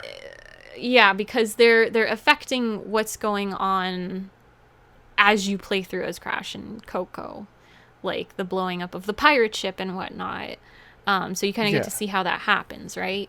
Yeah, but what I appreciate is that they don't put a whole lot of emphasis from, like, say, Crash's perspective on it. When you walk up to that part, it just kind of happens, and you go, okay, well, at least that now, yeah. Well, but you go, okay, well, at least that provides me a way to get across this part, and that's all you really think about it. But then, if you so please, you can go and play Cortex's aspect from it, and then you see, oh, he did that. Okay, so it's there if you want it, but certain bits like that aren't necessary. More is usually better than less, obviously. So more gameplay is good.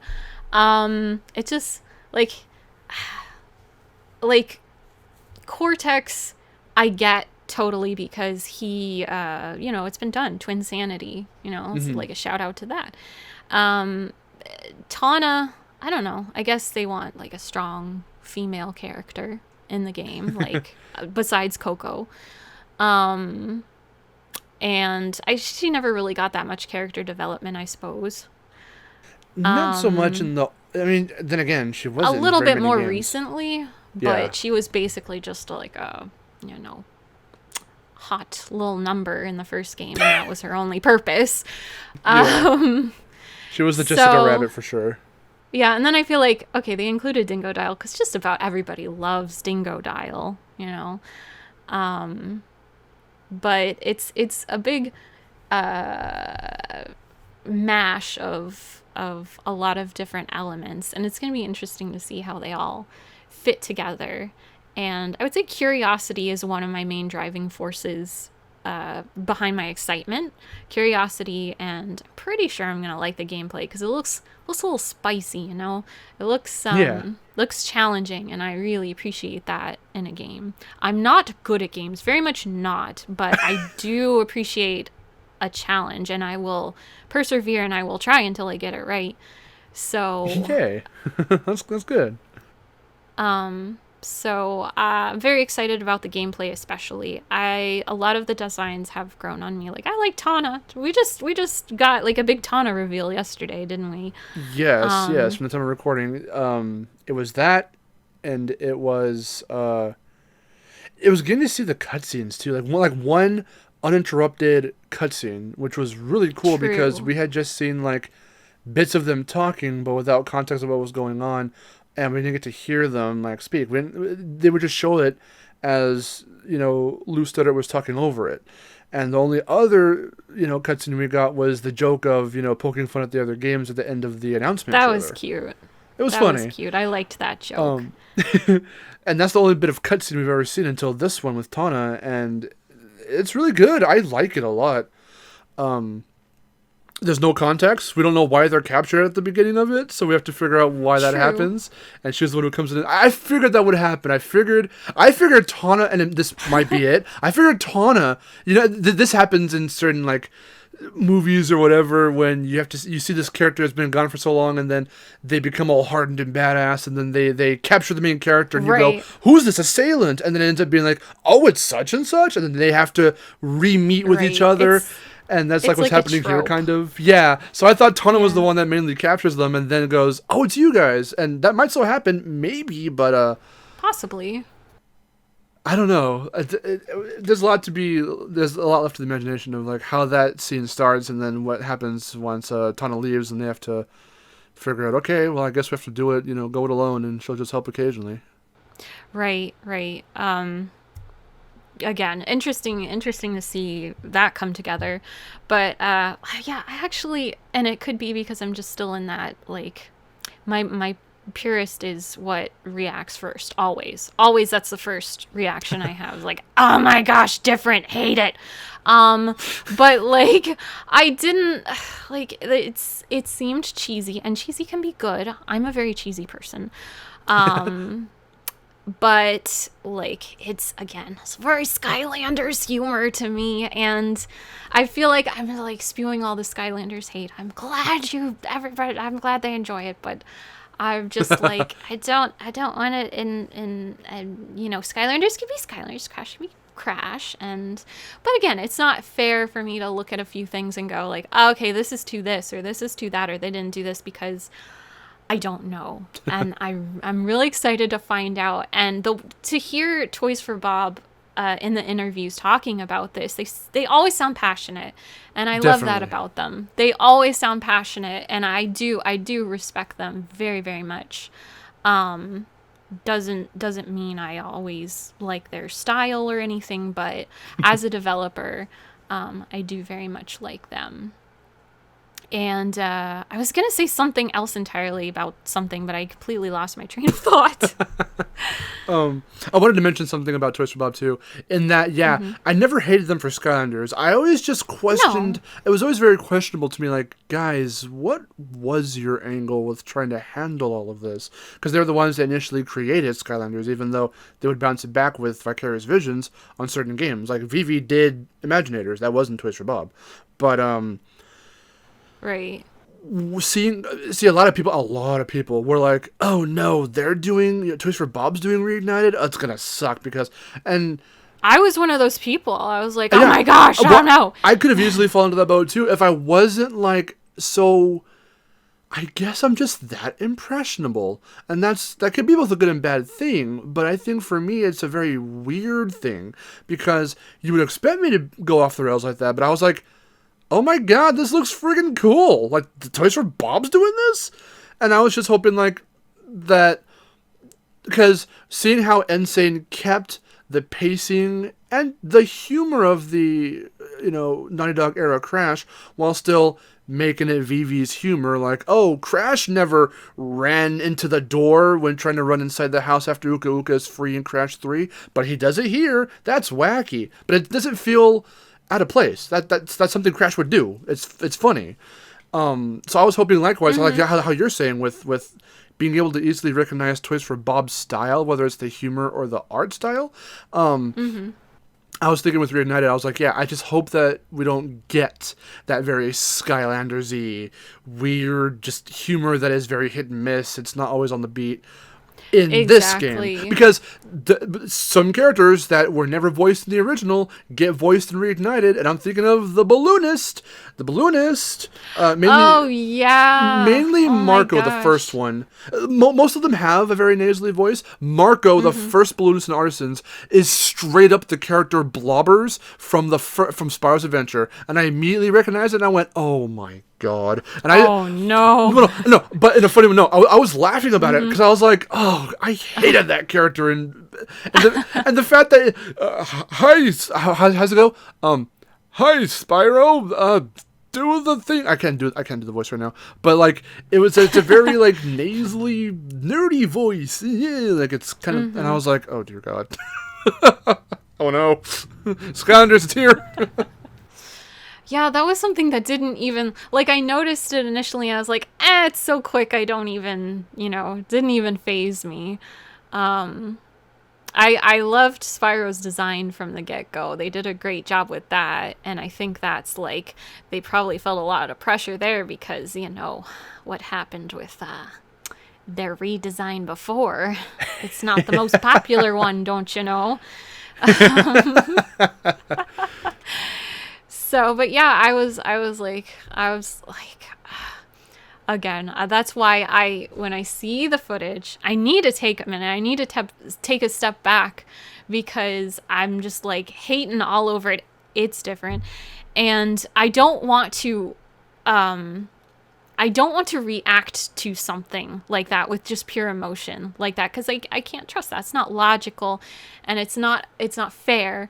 So you want to step back and have a response to it, and like really process it and and see what you actually think of it. And there are a lot of things that you are still deal breakers, and a lot of things you go like, you know what? No, this is like the Insane Trilogy. Even when I started playing it, I was still like, oh my gosh, this Crash looks so dumb, and they made him look so dumb, and why does everything look more realistic than, you know, the original? Or, you know, I just had all these weird thoughts. And then I reached a point, I think I was on like the high road or something, and I reached a point, of course I was dying a ton of times, and I was like, I had this moment where it was like, I forgot I was playing Insane, and I felt like I was playing the original Crash, and I was like, oh my gosh. It was kind of surreal.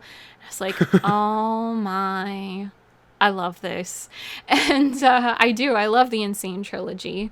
So a lot of times it's just my personality to go back and forth and chew on things, and it takes me a long time to really form an opinion sometimes, you know? I get you. Yeah, I mean, you can't always judge something right when you see something for it. Talking about like entertainment stuff, like trailers for a movie or for a game, or previews of a book. Like, you know, you're only digesting a little bit of it, and there are times it's where it's easy to fly off the handle and take to Twitter and be like. I don't know if you heard the typing. I did. Okay. That was awesome. Props. You're the first to use props in this podcast. Congratulations. Oh, yay. But, no, yeah, I mean, it's definitely that judge a book by its cover kind of mentality, especially, like, again, how we were just talking about, you know, our initial reactions to Skylanders, how, like, it just was really, like, so out of its comfort zone for Spyro, and it's like, what's the angle here? What is happening? What is this direction? And even now, I released, you know, part 3 of the Comeback Saga, where I was talking about Crash and Spyro's returns and where the franchises can go from the remasters and all that. And I got to Spyro in part 3 of the little trilogy of videos, and I was like, yeah, my stance on Skylanders, you can see the progression. Like, it started changing from more of like a, oh, this is stupid, I hate it, Spyro looks ugly, to like a, okay, those thoughts and feelings are still there, but at this point, because it's not being as milked, and it just kind of died down like I felt it was going to anyway. It's more of a fad than anything. Seeing how they managed to find a way to squeeze out that last game and then transition it over into, okay, well, now Activision has this mindset of juggling these developers to do stuff for Crash and Spyro. Using Skylanders to kind of bring their brands back was a very interesting way of doing so, but I can appreciate it because it worked. So, right, exactly. I mean, it brought us here, so you have to give credit where credit's due. Skylanders, I can't be effectively hating too hard. I mean, I don't want to just fire up Skylanders and play or anything, but I mean, you know, I can appreciate what it has done for both franchises. Yeah, and I remembered what I wanted to say before. I was like, you were talking about Thumpin' Wumpa Islands, and I was like, oh my gosh.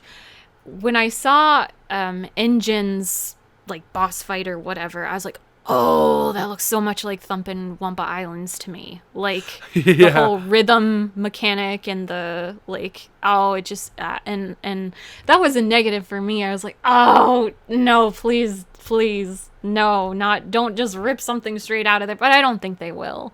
Like, you can catastrophize or whatever and have all these assumptions of how it's going to be, but again, I don't know until I play it. And sometimes one surprises themselves at first this one point was super important, and then it just kind of, you know what, that's not so important anymore. I'm having fun with this, and it's enough fun that it balances out that thing that I don't like you were just saying about you know, the Spyro design. You're like, you know, it's it wasn't as jarring anymore, and not so much. Yeah, it's still not a favorite by far. It's still my least favorite, but I'm not really harping on it much anymore because it's not being used. It's just, it was there. That era happened, And We can let go of the hatred. I would only say if they ever somehow decided to bring the series back for a 7th mainline console installment, because the one thing they did do recently with Skylanders is they refurbished Ring of Heroes. It's one of the mobile games. So that's going on right now for Skylanders. That's like the only thing going for it right now, though. If they ever decide to bring it back, I would my only wish for them would be to try to rethink the whole strategy of how they're going to market the characters again, how they're going to Use a reignited model. Use a reignited model. Yeah, okay, yeah, please for that with Spyro. Please just use a reignited model. Well, because here's the thing too. The thing that is very interesting, which I mentioned in my Comeback Saga video, is that Paul Yan and I think it was Josh Nadelberg, they came out and said there was an trailer interview thing when Reignited was first announced, and they came on. They were talking about the game, the features, the way it looks, the revamping of it all, and they said specifically, they went out of their way to say that Skylanders Spyro and Reignited Spyro are completely different iterations of the character. So that is good for the. It's good. Well, it's good for the fact that harder to erase the evil, though. But no, it's good for the fact that Spyro is not the Spyro that we grew up with, because that's very clear. But at the same time, if they revisit Skylanders, I think they need to take cues from the Reignited interpretation, or just from the classic interpretation in general, so they can reformat that character into something that's more likable and more what's the word I'm looking for? I said likable, but more palatable. Sure, yeah. Well, that's fair, because I know familiar, I guess. I mean, I don't know anyone personally, but I know there must be people out there who do like that design. Probably. So, well, at the very least, we'll say it's not that bad. Tweaked it. Yeah, or say, yeah, true. I mean, I look at it and I get the bad kind of goosebumps, but that's just me. So, yeah, well, I can see your point. That's good that they're effectively two different Spyros. But yeah, I do appreciate the devs over at Toys for Bob. They seem really chill and passionate. Yes, and I'm glad especially for that. And respectful. Respectful of the series they're working on. And a lot of stuff with Skylanders. Who's to say that a lot of it wasn't not their call? Maybe a lot of it wasn't their call. Mm-hmm. So yeah, I don't. I mean, it sounds like I begrudge them for the sin of Skylanders Spyro, but I can't really. Everything's worked out to the good, and we are where we are now, and it's a good place. Crash and Spyro are on everybody's lips again. They're being spoken about, and they've come back, and I'm really happy about that.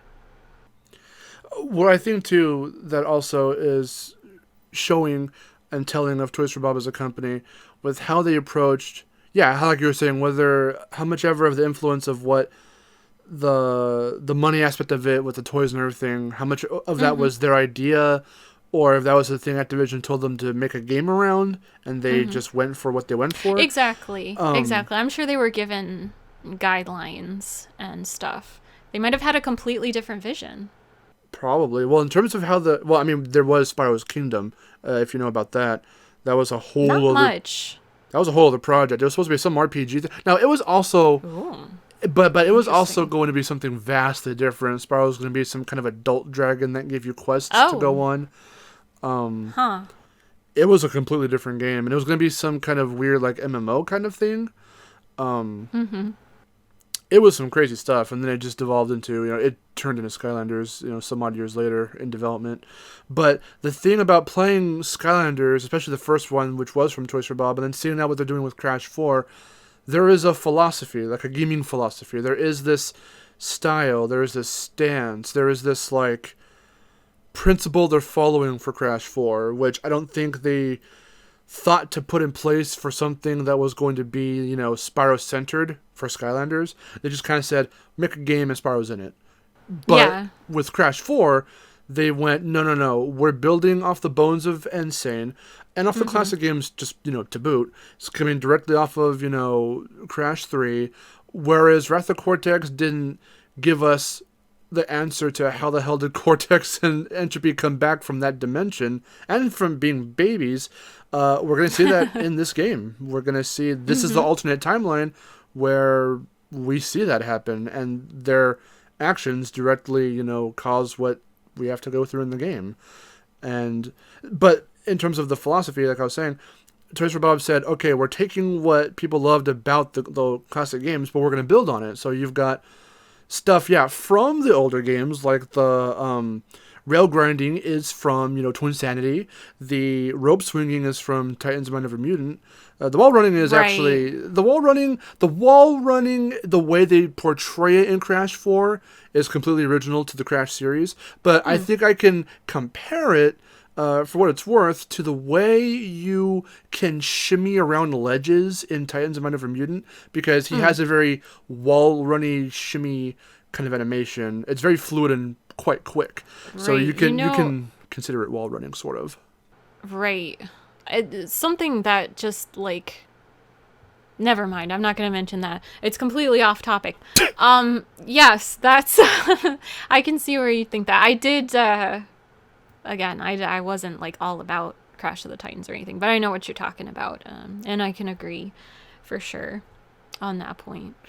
But, yeah, it's exciting. It's exciting regardless. It is. Even if you think that it's going to be a horrible game and just a blight on the Crash franchise, and, it's still exciting to think about. It's because, I think some of the people who think that, they still have their doubts. They're still a little bit let's see. A little part of them, maybe. And, I often find myself in the middle, but I am definitely excited. I know there's things that my inner purist won't like, but I still have high hopes that my two selves will balance out and just really enjoy the game. Yeah, no, there's so much to look forward to, and this is the one game, I've been saying this for the last couple Bandicasts, or I think the last one. This is the first game post-hiatus where we don't know what to expect. With Insane, we already know those games front to back, so we already knew what we were getting, along with these little changes and surprises like, Stormy Ascent's back and all that jazz. CTR Nitrofield. Before adding in all the crazy characters and stuff like that, we really still knew what to expect. It was still CTR. And even with the CNK inclusions, we knew what to expect. But this game is a brand new game, and they're sticking to that. Is not some kind of, thing where it starts off like it's seemingly new and then just kind of devolves into what we've already played before. It's all looking, with each trailer, each showcase, each reveal, it's something big, and it's something that directly affects the gameplay to some degree, and it's banging. I like it. I'm so excited. The one thing I wanted to ask you, or I asked before, that we haven't gotten to yet, and this will be one of the last things we talk about. Have you pre-ordered the digital version?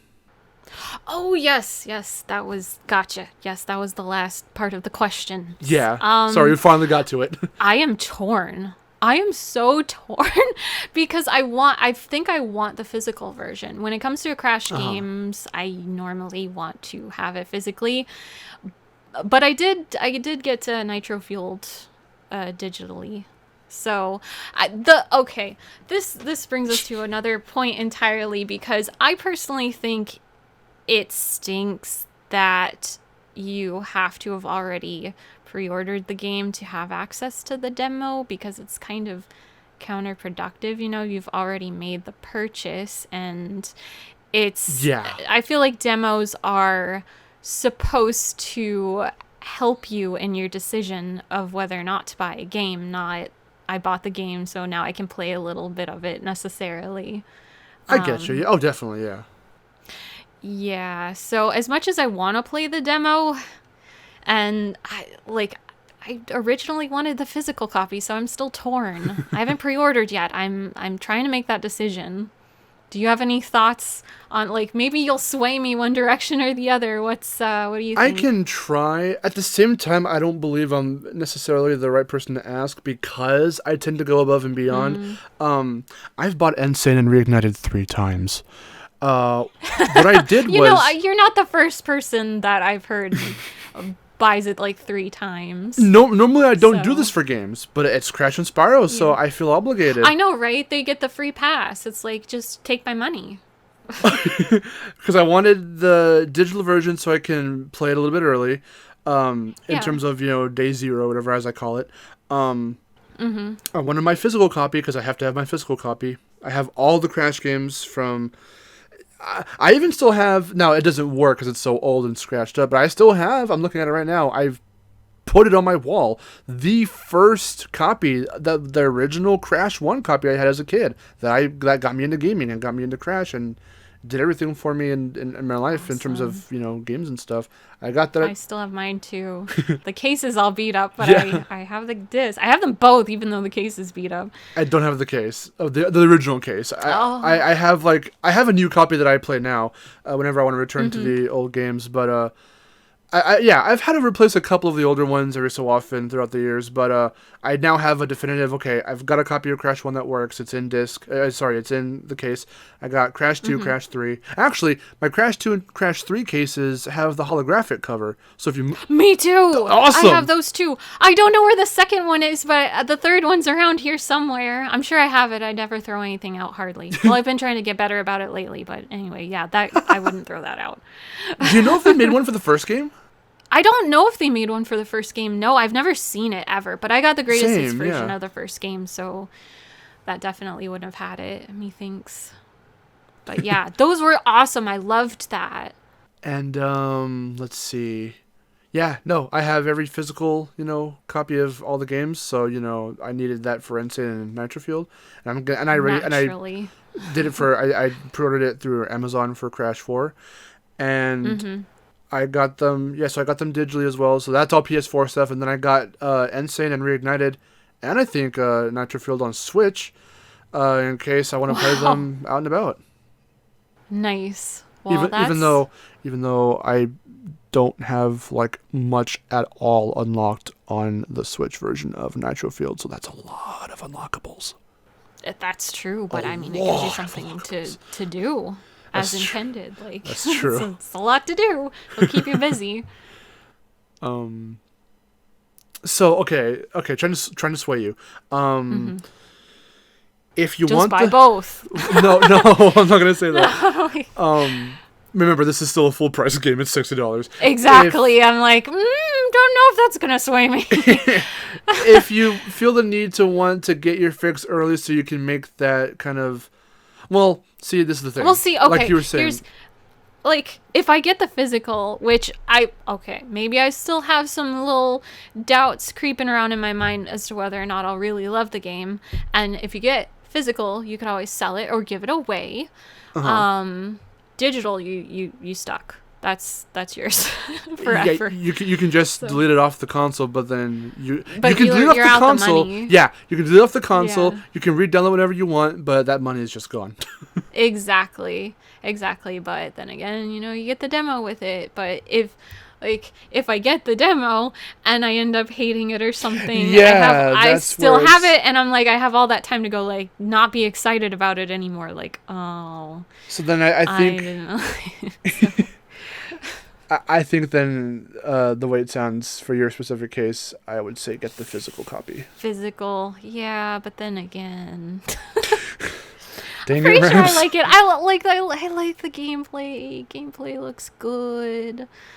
So I do think I'll like it. Does your need to play it early? Okay, does your need to play it early to justify your thoughts and opinions on your kind of back and forth for the direction and stuffs of the game outweigh your need to do the more justifiable, logical, pragmatic thing to get it physically? And if you don't like it or whatever, you can just give it away and get your money back. You know what? even if I hate it, I probably still keep it. So I don't know. And then like, also you get to play it like at midnight of release day too. So I might be for you that would be now. For you that'd be 9 o'clock. Because for us it's 6 in the afternoon. Yeah. Oh my gosh! You'll have ample time to play it. Yep. Darn it. Okay, I might get it digitally. You're gonna get it digitally and have it tattooed on my PlayStation forever. Yes. like Crouch's tribal tattoos. It all comes full circle. Exactly. It precisely full circle. Yeah.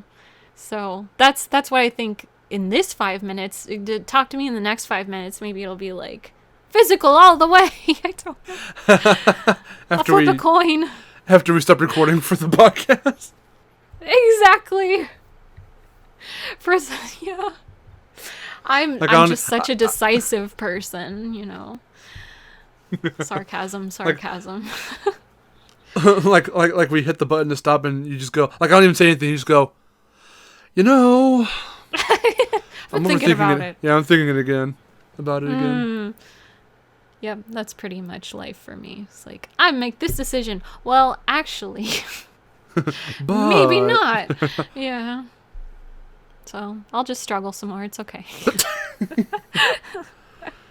You decide, audience, what Raps should do. So yeah, please, in the comments, what do you think? We laid out the options. Yeah, with those the are reasonings. The pros, the cons. It's all there. Maybe tell us why you got the physical or digital too. Yeah, we can start some good conversations in the comments. Indeed, conversations are the best. Except for when they're not. Yeah, but we don't talk about that. This has been a great podcast, great discussions. Well, I think so too. It's been great talking with you about this. I don't get to like geek out over Crash often, Crash or Spyro too often, so it's really nice. And you've been a great host. Thank you so much. Thank you. You've been a great guest. Well, thank you. Positivity all around, yes. Indubitably. Also, you were officially the first one to cross the 2-hour mark. Oh my goodness. How long has it been? 2 hours. Holy smokes. Woo! I feel bad though, because there was like so much side conversation about not Crash. Oh, But I guess that's kind of how it goes. I don't know. This was my first podcast, so I don't know how things work. It's fine. I love having... If you've ever watched an earlier video of mine, I do that all the time, so it's completely fine. Sometimes I'll do it in mid, like, rant or something else, like some discussion, just, you know, with my family about even stuff that isn't Crash, other nerdy, like, shows or whatever else. So we'll just talk about something and then divert into something else. True. I guess when you're passionate about stuff, it kind of brings in other things you're passionate about, and it all just kind of mixes in, and conversation is born. Well, it when shows... a mommy conversation and a daddy conversation love each other very much. It shows just how natural we can make those, you know, comparisons and, you know, go into those different little side stories and whatnot. True. Very flowy. Very easy to digress. But we did eventually get back to the point, so yeah. Bravo. That's the part that's hard. Sticking the landing is the hard part sometimes, like for me personally. Oh yeah, me too. But is there anything last minute you want to discuss or bring up? You know, I don't think so. Like, I had the demo thing on my mind, specifically. Like, earlier today I was thinking, like, I really wish everyone had access to the demo. It seems kind of like a ill will to, you know, essentially sort of sell it to you. Not exactly, but make it an incentive or you know, I just wish everybody had access, but I won't. See, I try not to like, again, I try to balance myself out and like not go to any kind of extreme. But yeah, I think that was like, I can't think of anything else per se. Can you think of anything? I can think of a segue into the plug segment, because I don't have anything else either that I don't have anything that won't push this another hour. So, Oh, okay. Well, let's get into the final leg of the podcast. You've been okay. such a great guest. You've got so much stuff that you do on your own channel and on Twitch. Go ahead and plug yourself. What do you have going on right now? What are you working on? Oh my goodness, thank you so much. You know, with my channel, it's since I have such an eclectic taste in games and things that I like, it is very eclectic. You never really know what you're gonna find. Like for instance, I haven't done a Crash video in forever. Honestly, I was kind of afraid to really voice a lot of my opinions because I didn't feel very confident. So this has been really nice. But like to sit down and make a video and kind of go off your own thoughts can be a little bit more intimidating and daunting, I would say, Yeah. than like a podcast is very casual conversation style. But I do Pokemon stuff. I play just about anything. I would say on my YouTube channel, I don't usually play like super realistic or mature games. I mean, I do sometimes, but I guess it's more like geared towards platformers and RPGs and stuff. But I have so many interests, it's hard to like plug myself like, oh, I have this planned and oh, I'm gonna do this and that. I am like an enjoyer of things, and I also stream on Twitch. Yeah. I just recently moved to mostly just Twitch. So I like, you never know what I'm definitely streaming Crash 4 when it comes Nice. out for sure. And like, again, it's always spur of the moment what I make. I do skits too. Oh gosh. Like, have you seen any of the skits? My heavens, things get cheesy. No, I definitely got to see those. I haven't actually. Oh, you They have sound- they plenty sound- to they choose sound from. It's interesting. like the very unfiltered, silly side of myself, and that's like there's so That's many good. facets. Like I'll do reviews sometimes. I just did a Monster Boy review. Unboxings are always fun. And I just recently got into the more opinion-y videos because, again, like I personally struggle with confidence.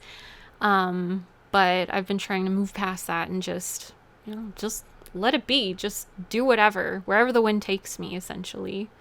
So, as you can probably tell, my channel is just a bunch of different things. It is good to have a variety of stuff, though, because you can bring a lot of people in that way, and they don't have to worry about anything so much as changing in terms of, I brought you all in for these various things. Now I'm going to focus on, like, one or two main things. Like, if you always keep up having a variety of stuff for everyone to enjoy, then, everything might be pretty good from that point onward, and you can build a really good audience that way. Well, thank you. Yeah, I want to keep it more open-ended. And it's probably not a good strategy, but listen to me. This is not what a person is supposed to do when they're plugging. They're not supposed to cut down their own channel, but like, or their own strategy. But yeah, I want that freedom to be able to make what I want to make. Yeah. And not necessarily like specialize on Crash and Spyro or just Pokemon or certain things. Like, I love so many things. I'm always playing something different. There's so many good games out there that it's so distracting. It's so hard to finish one because it's always like something new and awesome right around the corner. I get you. Yeah. Yeah. But So it's it's a good to bunch have... of silliness over here. Sorry. Yeah, no. But that's good, no, because, one day I'll see you streaming, like, Animal Crossing or Pokemon, and then I'll see you doing... you did Katamari, and when I went into that one, I stuck around because I still have yet to play like a full Katamari game. Like I've played like demos and stuff. Oh, so good. You got me listening to the soundtrack. I still that one freaking that Frank Sinatra sounding one was hilarious, and I yes. loved it so much. That game And has so much personality. It's crazy. And it's not like, it's such a quirky game, but that's what yeah, it's got going for it. And yes, the music is phenomenal. I thought you said like you had listened to some Katamari tracks before. some, but never really took the time to like go through like an entire soundtrack. I think I randomly found the We Love Katamari soundtrack, and I Na liked it a lot. na na na na na na na. No, I love it so much. It's so out there. It's so quirky, and I've only heard a couple tracks from like again like I think just that one particular game, and obviously I do know the main theme. But then watching your stream that one particular time, it got me into finding out all of that music, and then I just started listening to it. I'm like, oh my god, this I need to play one of these games myself one day. I need to go Yes. out and buy one. I haven't done that Definitely yet. definitely worthy of being on your list. It's such an odd gameplay mechanic that well, for those of you who don't know, you roll stuff up. You have a sticky ball and you roll stuff up. I know how it sounds, but that's how it is. It's a very Japanese made game. Yeah, it's It's got super that kind of quirky. humor. And it doesn't sound good in theory, but when you start playing it, it's addicting. It's fun. Yeah. It is. It's a ton of fun. So yeah, that's the kind of like, and I think it's like a hidden gem, Oh, definitely. like Yeah. the whole series. It's a full series. Yeah, that's the crazy. thing. It's got multiple games. Yeah. Absolutely. I think my first one was We Love Katamari. That's cool.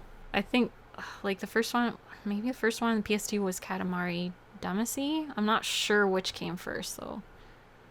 But I don't know if there were even games before that. I'm not sure. I don't know either. Here's the deal. I do Katamari. You do Mario Strikers.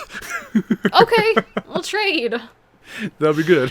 Yeah, exactly. Perfect. Yeah, I'll definitely. You said it was on the Wii, right? There's one on GameCube. The first one's on GameCube, and the second Oh. one is on Wii. I think it'd be easier to find the Wii one, just because it's more recent. But I don't know. Uh huh. Oh yeah, and the Wii one's so fun. I think that's like my favorite. Like Oh, okay. above the first one. The first one's already so good. Nice. Then that's the one I will play, the Wii one. Mario Strikers Charged. Oh god, you're gonna love it. It's so good. Yay! I could stream it or I could experience it myself. Do you find that when you stream a game, like you don't get to? It's gonna sound weird, but you don't get to like bond with it as well. I feel that way. It depends on how I do so. Like if it's a game that I've been hyped for and I was already like had in my head like, okay, I'm gonna stream this, then what ends up happening is I try to save as much of the experience as possible for when I'm on camera so people can see my reactions as I play the game, essentially blind. Funny, actually, it's funny you say that because I was thinking about that with Crash 4. I'm debating whether or not to try and ask around the right people in the Activision spot to see if I can even, be able to scrounge up a review copy. But then I was like, Oh, well, nice. but I was like, I mean, that was just my plan. But I was like, if I do that, I'll have to feel obligated to play it early so I can make a video on it the day the game actually drops. But then I'm like, I want to do a day 0 and a day 1 stream, and I want to do it blind so people can see my reactions to it True, firsthand. true. It's a very So it's conflicting like- thing. Yeah, because you don't want to be. You can't stream that before the, you know, the street the- date. Yeah, the Well- embargo and everything. Yeah. Um. Ah, yeah. Nor would you want to, I suppose. Like that would. Oh be- yeah. Oh no, Yeah. I detest that. The Smash Brothers I don't care for it 3DS. Smash Brothers 3DS definitely ruined a lot of that iteration of Smash's like secrets for characters and whatnot that I Oh. just saw on a whim. I was not looking for it, but Oh, the no, Japanese it just players, popped up. the Japanese players got it first, and they started streaming it all. Darn it. Darn it. I'm sorry. It's Um, okay. That's why I like to take social media. One of the reasons I like to take social media vacations. Mm-hmm. Yeah. But cool. Yeah, I'm definitely going to put Strikers on my list. And it's not like I play it. Like, if I'm going to play a sports game, it's probably going to be a cartoon sports game like Mario.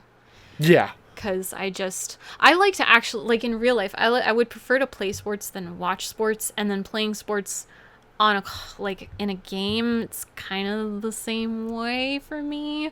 I need the extra pizzazz of the cartooniness to keep my interest. Yeah.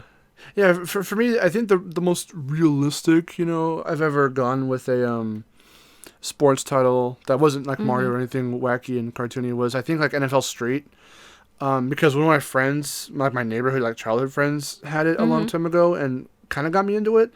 But it's not anything I play like on a regular basis if I'm ever in the mood for a sports game. If I'm in the mood for a sports game, it's probably gonna be Mario. Yeah, they're really good sports games in my opinion. I think I used to play like boxing games because my brother loved boxing games. So, I mean, those were kind of fun actually. Like that wasn't too bad, but like I couldn't get into the soccer games and stuff. That was no. But I think I'll like Mario Strikers. This one's definitely unique. All right. Well, yeah, as I said, it's getting prioritized on the list. And Paper Mario, which one again? Super Paper Mario. Yeah. That one's for the Wii too, so yeah.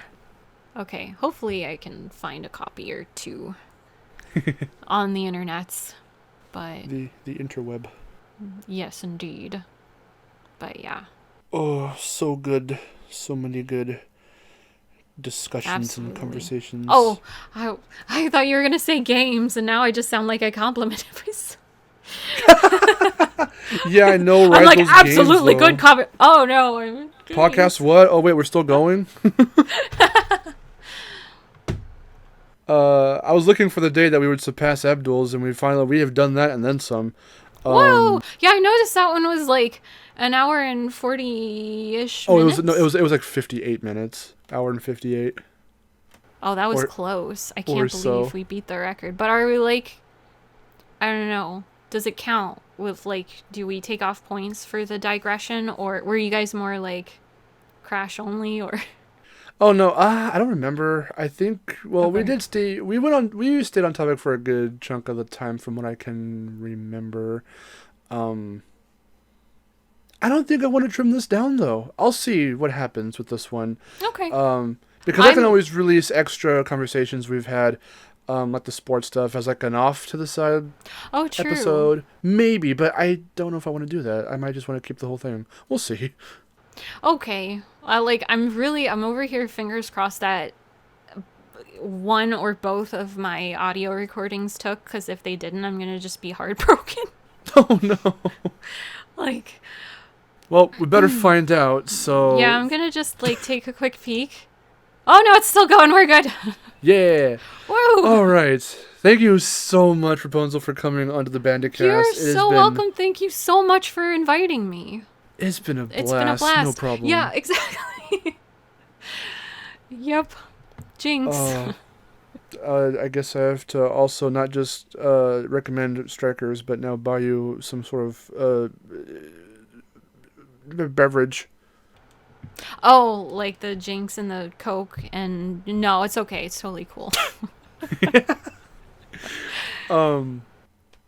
Yeah, thank you so much for being on. This has been an awesome episode of the podcast.